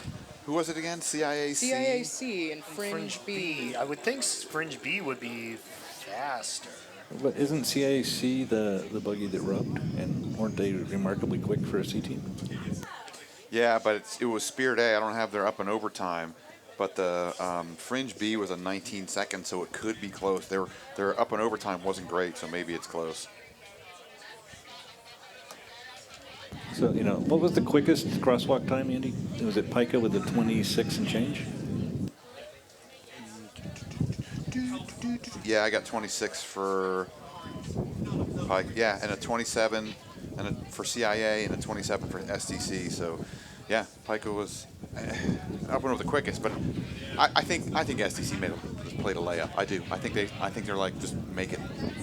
So there was a time, I think three or 4 years ago, where Tom Wood at his History of Buggy talk, it's amazing, heavily suggested, you should maybe consider paying a visit, said that the perfect time that is possible on the race course today is a sub 2 minute time of 1:58. Maybe, just maybe, if the 3 top teams could work out some sort of communication, some sort of deal, don't think it's going to happen, to combine like Data, Push Team, and Buggy, do you think we would ever be able to see that time on a race day? I think someone said last year if they had like the Pica front hills and the SDC back hills, it would have been a 2 minute. And so it's crazy. I don't think they'll ever do it. And it's weird because, like you said, the planets kind of have to align with the pusher buggy combination and all that. Mm-hmm. And I don't think we'll see it. But I never thought, when we ran the numbers previously, I thought 202 was the max. And so Tom has rerun his numbers, and now it's there. So I'm not going to say no. I think that 202 is going to hang out for a long time. I mean, look at this year. 207 is all we can pull out. I mean, I don't think there's any breaking of a record tomorrow. I mean, you can have all of the stars align with your perfect team, but if the road conditions aren't where they need to be, you're not going to be breaking any records if you have to bob and weave through different potholes. But I'll tell you, for the road today, it's actually pretty good. The Hill 2 push-off is bad, but the chute's okay. Mm-hmm. The back hills are good. I've seen a couple of years ago, there was a crack up there. There was almost no good line in the back hills. And right now, there's almost no bad line in the back hills. Hill 1 is fair. I've seen, they repave it, and Hill 1 gets pretty good. By the way, I love that Bill Peduto is a former CMU Pike. He initiated here and then finished at Penn State. So every now and then, we're like, hey, Bill, we got to repave the road. He goes, I can't do that. And 3 days later, the road gets paved. But the idea that we could pave this and make it perfect like a soapbox derby would be amazing. I think if we repaved it, we'd easily shave off a second and a half. Mm-hmm. And that would open the door for what you're saying. I think especially, too, with that Hill 2 where it is right now, it doesn't seem like anyone's taken a traditional line almost with that pothole. There's a choice you have to make. Yeah. Are you going to go straight to the inside line on that first pothole, or are you going to weave between the second and third? Right, well, talking about can they break the record or can they go sub 2? If you think back to when SDC set that record, their chute turn was not perfect, right? And their Hill 3 pickup was not perfect. And I think there was probably about 2 seconds left on the table right there, which had us all thinking the next day because that was a Friday. The next day we thought, 5 minute warning. 5 minutes. You could tell from the chute turn it was over by then because they left a bunch on the table right down here. Yeah, I'm not sure about 2 seconds, but for sure there was something there. So right now this thing is going to roll. There's going to be 8 minutes between the next roll, but there's a wall of rain coming. So now, here's the way this goes. I know this is weird. The roll has happened. Hi, Tom. You're a beautiful man. Go see Tom Wood, 1:30. Hey, Tom, where's my buggy? Just move it over? All right, thank you. So the roll has happened. The re-roll, if it gets rained out right now, the men's heats count, and this top 10 will be. The re-rolls could be tomorrow morning before the rest of the rolls. Now, they've done it in the past where the re-rolls will happen before women's. So there'll be exhibitions, then re-rolls, then women's and men's. They could do re-rolls before men's, which would be weird. They could do it. But the fact that we've gotten through all the prelims means all these times count. The re-rolls could go tomorrow. These re-rolls are going to be one re-roll, 8 minutes, then a second re-roll. If they get rained out, they'll just go tomorrow. So this is a full day, technically it's a complete day, and then we'll go to tomorrow. Great news, because it means we get to see a 50th anniversary alumni heat from Fringe. I think we have 3 different alumni groups all racing at the same time. And Really? from what I know, we have certain alumni from 2011, the year Fringe won first place, as well as the year following, although it wasn't necessarily due to speed. But I'm very excited to see that race tomorrow, and hopefully I'll be here to commentate on it. How old's your oldest pusher? Ooh, I don't actually know the answer to that question, but I think we're topping 50. We had a couple Sorry, in the 30, 50s. maybe? I think we had one year I think the average age was 48. Wow. I remember there was I think I was there for that year. Wasn't that the year you guys did the spins? Did you you- guys flipped at the end of Hill 2? I don't do that. I don't do that. But there was a guy who was like 50-something, and he stopped halfway up Hill 1 and fell down. And I had to run down to Hill 1 and grab it and push it up. It was tough. I'm not a pusher. I'm a chairman for a reason. I'm slow. So, Andy, if tomorrow gets rained out and these times are official, then who wins? I don't know, Mark. You tell me who wins. Come on, say it. The, Say it. the all men's race Say it. would be won by Sigma Nu, but I guess Pika would win the co-ed. That's how you said it! And Sigma Nu would win for all men's race teams. Yes. I'm Although, did proud they of the get that- boys, Did they so get to that speak. title last year as well, right? It's Well, a returning driver, yeah? They have had an all men's race team a couple of years out of the last few. They didn't race last year. They right. exhibition only. Hey, but admit it, Mark. What does that mean? If Pika wins, you'll be happy because A, it's a not SDC and it's Greek. Well, I 2 like the fact that minutes. there'll be a tie 2-minute for the warning. streak. And I like the fact that Pike is showing a comeback. And it means that you guys will still be here for me to make fun of later. Oh, I'll be around for a long time for you to make fun of. I liked the year you all dressed as mimes and pushed. That was really one of my favorites. Oh, I know. They were fast that year, though. I know, they were smoking. That was, What he means is they had during white the streak. shirts and black pants and all tight, and they looked, whatever. And he thought they were like mimes. Like, Yeah. I'm- All right, They we're were- under. They we're were under. trapped in a box. We're under 2 minutes to the start of this first reroll. Not positive which squad is going to be going, but again, they're going to be doing this as 2 rolls to make this as dramatic as possible. The rain approaching, but again, it looks like it's probably going to hold off for at least half an hour, 45 minutes, but I've been wrong before. It is blowing hard down here. It is definitely going to push you up. If you get through the chute, it's going to push you to Hill 3 pretty strongly. Push it up. Yep. 1 minute. All right. 1 Uno minute. momento. Less than, almost. We are less than 1 minute into the first of 2 re-rolls for men's action here, closing out the preliminary race day here in 2019. Again, the big story on the men's side, Pika qualifying in first place here on race day, looking to try and dethrone SDC, who's won the past 7 years, looking for their 30 seconds. year in a row, which would be a new record. They are currently tied with Pika, who had a 7-year streak. Granger. And I believe they're doing a rain dance right now, Pika is. Wanting the rain tomorrow. Bring it. Bring the rain. Oh, man, forget it. I haven't done that in a long time because I love to see races, but, yeah, I'd be okay with rain out tomorrow.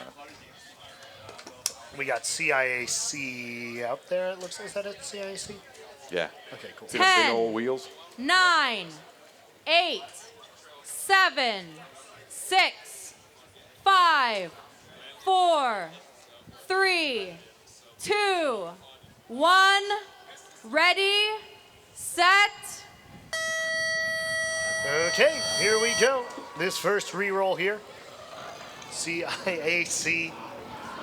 It's always hard to tell when you don't have someone pacing them right there. Robert Simpson coming up here with Hill 1. Is he wearing like Dockers or something? What kind of shoes are those? Oh, those are running. I think those are running shoes. That's a 22nd Hill 1.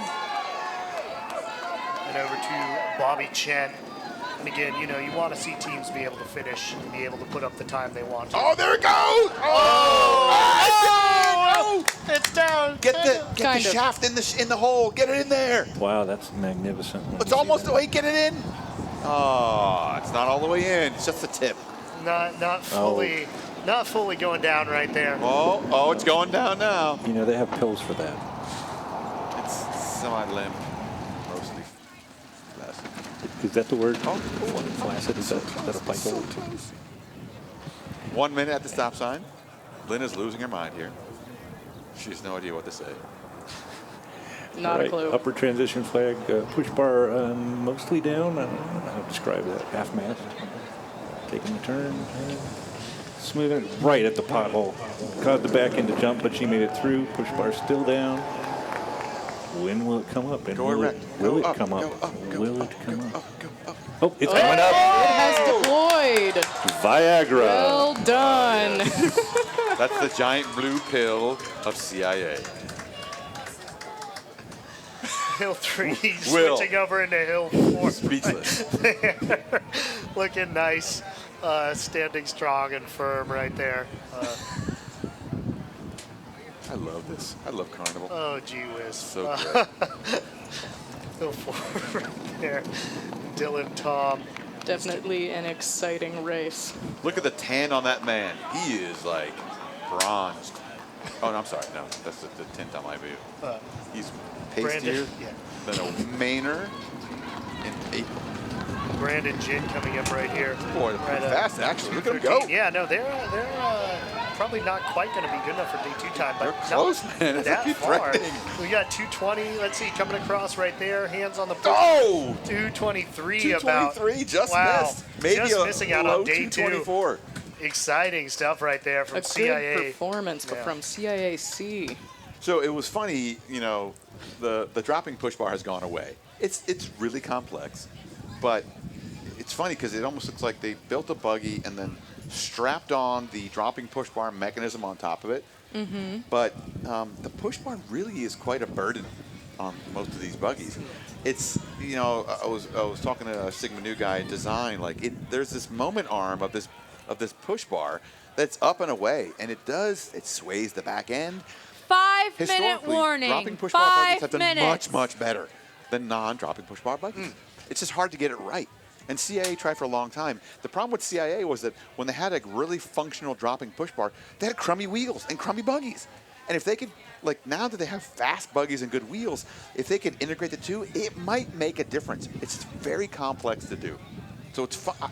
I wouldn't be surprised if they come out next year with a brand spanking new buggy that takes what is their leader right now? It's Emperor. Emperor. It's like Emperor with a dropping push bar. If you could minimize all that mechanism and stuff, it could be a second. It could be a very competitive buggy, so long as that push bar deploys. I'm not positive about the angle of that push bar either. I think they could have probably gone with a deeper angle of the push bar as well. I believe the angle you want to go for with a push bar is roughly a 37-degree angle. I'm not sure off the top of my head. 36.5, whatever. Got close. I'll take it. Well, Mark likes a little deeper than others, so we have to take his angles with a grain of Well, salt. I'm used to dealing with deeper than others. Right. In what context? I'm not sure. We have reached that point in the broadcast officially. We hope y'all are having fun here, hanging out with us on WRCT Pittsburgh, CMU TV, or just hanging out here at the top of the hill. Andy, I encourage Pika to re-embrace the dropping push bar because it worked well for you in the past. I think it's better, like dropping push bar and the fish club. I think that's the way to go. Like you can say, well, you know, I only dip the fish in, or you know, the fishy flavor and tasting and all that. It'd all go together really well. It's not gonna. What, Willie? What?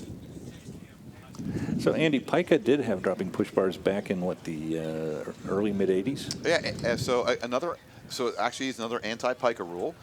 Pika would drop the push bar back and down instead of in, the way CIA does. And what happened was the bar would drop down out. So as the buggy's rolling this way, for those who are looking on the screen, the push bar would drop down to the back. And the problem was people were worried that if there was a spin, let's imagine someone's ahead of Pika. I know it's hard to imagine, but let's imagine.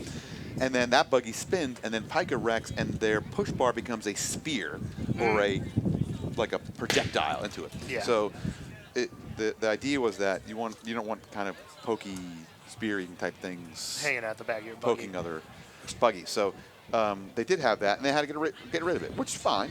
The rule's the rule, and everyone abides by them, so they're fine. And CI just keeps working the folding into itself. So it's like, I think orca whales do that. Do they still have the buggy painted like an orca whale? They do, and it rolled this year during rolls. I sometimes just kind of like all this stuff. And is it called Orca? It is was. called Orca. Cool, good. See, I've learned something. 2-minute warning. Good 2 quality minutes. family discussion. Look, before Will gets into everything, I do want to thank him again. He volunteers his time. What was it, like 10 years in a row? This he's is doing my decade 10th race day calling it. So. And Will's not a buggy guy. He's become a buggy guy. He's been infected. He comes back on his own time, and I really appreciate it. And Well, thank will you. I every appreciate year you coming come back out. because Thank you're you for fabulous. joining. First year, Mark. Thanks, I guess. for Your first being year, here. you were bad. You got way better. You're quite good at what you do, and I really appreciate it. Thank you. I appreciate it.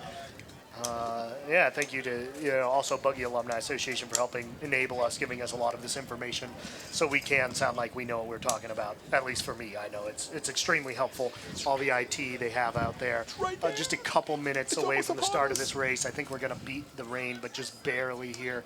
Oh, we're going to see the Mark Estes wet T-shirt contest. I'm wearing a hoodie and I have a raincoat. So You had a white shirt yesterday. 1 minute. And 1 less than- minute. We are at 1 minute until the start of this final reroll. Truly going off the rails here in the booth. Three rolls, come on. This is a reroll that might count. Fringe B, should she make it through the shoot flag, she was fast. This could be a time that's going to actually impact tomorrow. It'll be I am really interesting to see very what excited to see what Fringe can do with this push team. this flagger has a lot of pressure on her. I see her sitting over there. She's warming up, 30 seconds. Doing stretches. looking at each end of the flag. I do wonder if we will get an explanation tomorrow on what exactly happened with that stop flag. One thing is for sure, I do not wish to be that flagger right now. Well, that's not the same buggy, is it? Oh, absolutely. I thought it was the purple one. B. Am I wrong here? Which one is that? This is apparently Fringe 10, C. 9, Fringe B. 8, No. 'Cause 7, that boson. 6, They've already substituted? 5, I believe they've already substituted. 4, Some fringe team is running. 3, 2, We will time them appropriately. 1. Ready, set. I love All right, and here we go, the final reroll to close out preliminary qualifications here on Race Day 2019. in lane 3. Oddly. Now, some interesting Well, I choices guess right you there by can- Fringe. You can cut across from there nicely. And that's They- like they we'll talk may about that have a after, line Mark. plan. But that's about a 20-second hill one, so not super fast. Whatever they're doing here, but you don't have to stay in the lane. You don't. Talk about it a little bit. Ooh, and interesting, going for like a tight line initially, hugging the curb right there, not even needing to 33 wiggle seconds. through. Yep. Now, Fringe has taken their lines very, very seriously in the last few years, and so I think they probably plan that out to a T with that driver. So we're not sure which team this is and what the offense was that caused them to get a reroll, but This is Fringe C, according to my sources. oh, 1 minute stop sign time, so not super fast, but again, 2:22 I think is what we're looking at to make the day 2. looks like it's We moving know it's along Fringe pretty C. good. Definitely not getting the stop line. Hit the grate, but you could hear that tink sound rolling out. Looks like a pretty good rollout. Taking nice tight to the potato chip turn. Do they still call it potato chip turn? We still do call it potato chip. I was to say, yeah, they're taking it down, yeah. It's probably because the Pica brothers keep putting a hay bale on top of They it. still do that? They still do that. What's it? I remember the potato chip fond. There were many classes I didn't go to that were in there. After this race, I'll tell you why the halo goes up there. I would love to know. It's been the bane of a few Fringe mechanics and alumni. 2 minutes in right now. Oh, I'm not going to make it. So that shove was about 2:04 with a standard 20-second-ish time frame. That gives them a 2:25. They probably won't make it. Well, it's not over till the fat lady sings. Yeah. Here we are coming up to the finish line right there. We're already over 220, 223. So they're going to be crossing right here at a 226 or so. I'm going to punch out because they're taking our equipment apart. Bye, See Mark. ya. Hey, Thanks, guys. Mark. We'll see See you you around, tomorrow. Mark. So interesting. Yeah, not entirely sure what the violation was for that, but that is going to do it for today. Some very exciting racing. You know, a little bit of sketchiness, a couple crashes. Thankfully, everybody was safe, everybody was healthy, and some surprising outcomes in terms of Pika A ending up on top, heading into tomorrow, trying to break the SDC streak. It's going to be some exciting buggy action tomorrow. Tomorrow's going to be amazing. I hope you all will join us back here on WRCT Pittsburgh, CMU TV. Go to cmubuggy.org to get all the information you could ever possibly want about this race day, past race days, and follow along with us there. If you're sticking around campus, 1:30, go to the tent, The History of Buggy Talk with Tom Wood. He's awesome. And we managed to escape the rain. Crazy. Well done. So for Lena, for Andy, for Estes, this is Will Weiner. We will be joining you all tomorrow. Race day finals, men's and women's. Looks like we will be getting it in. Thank you so much to everybody for tuning in and coming out. We'll be talking with you tomorrow.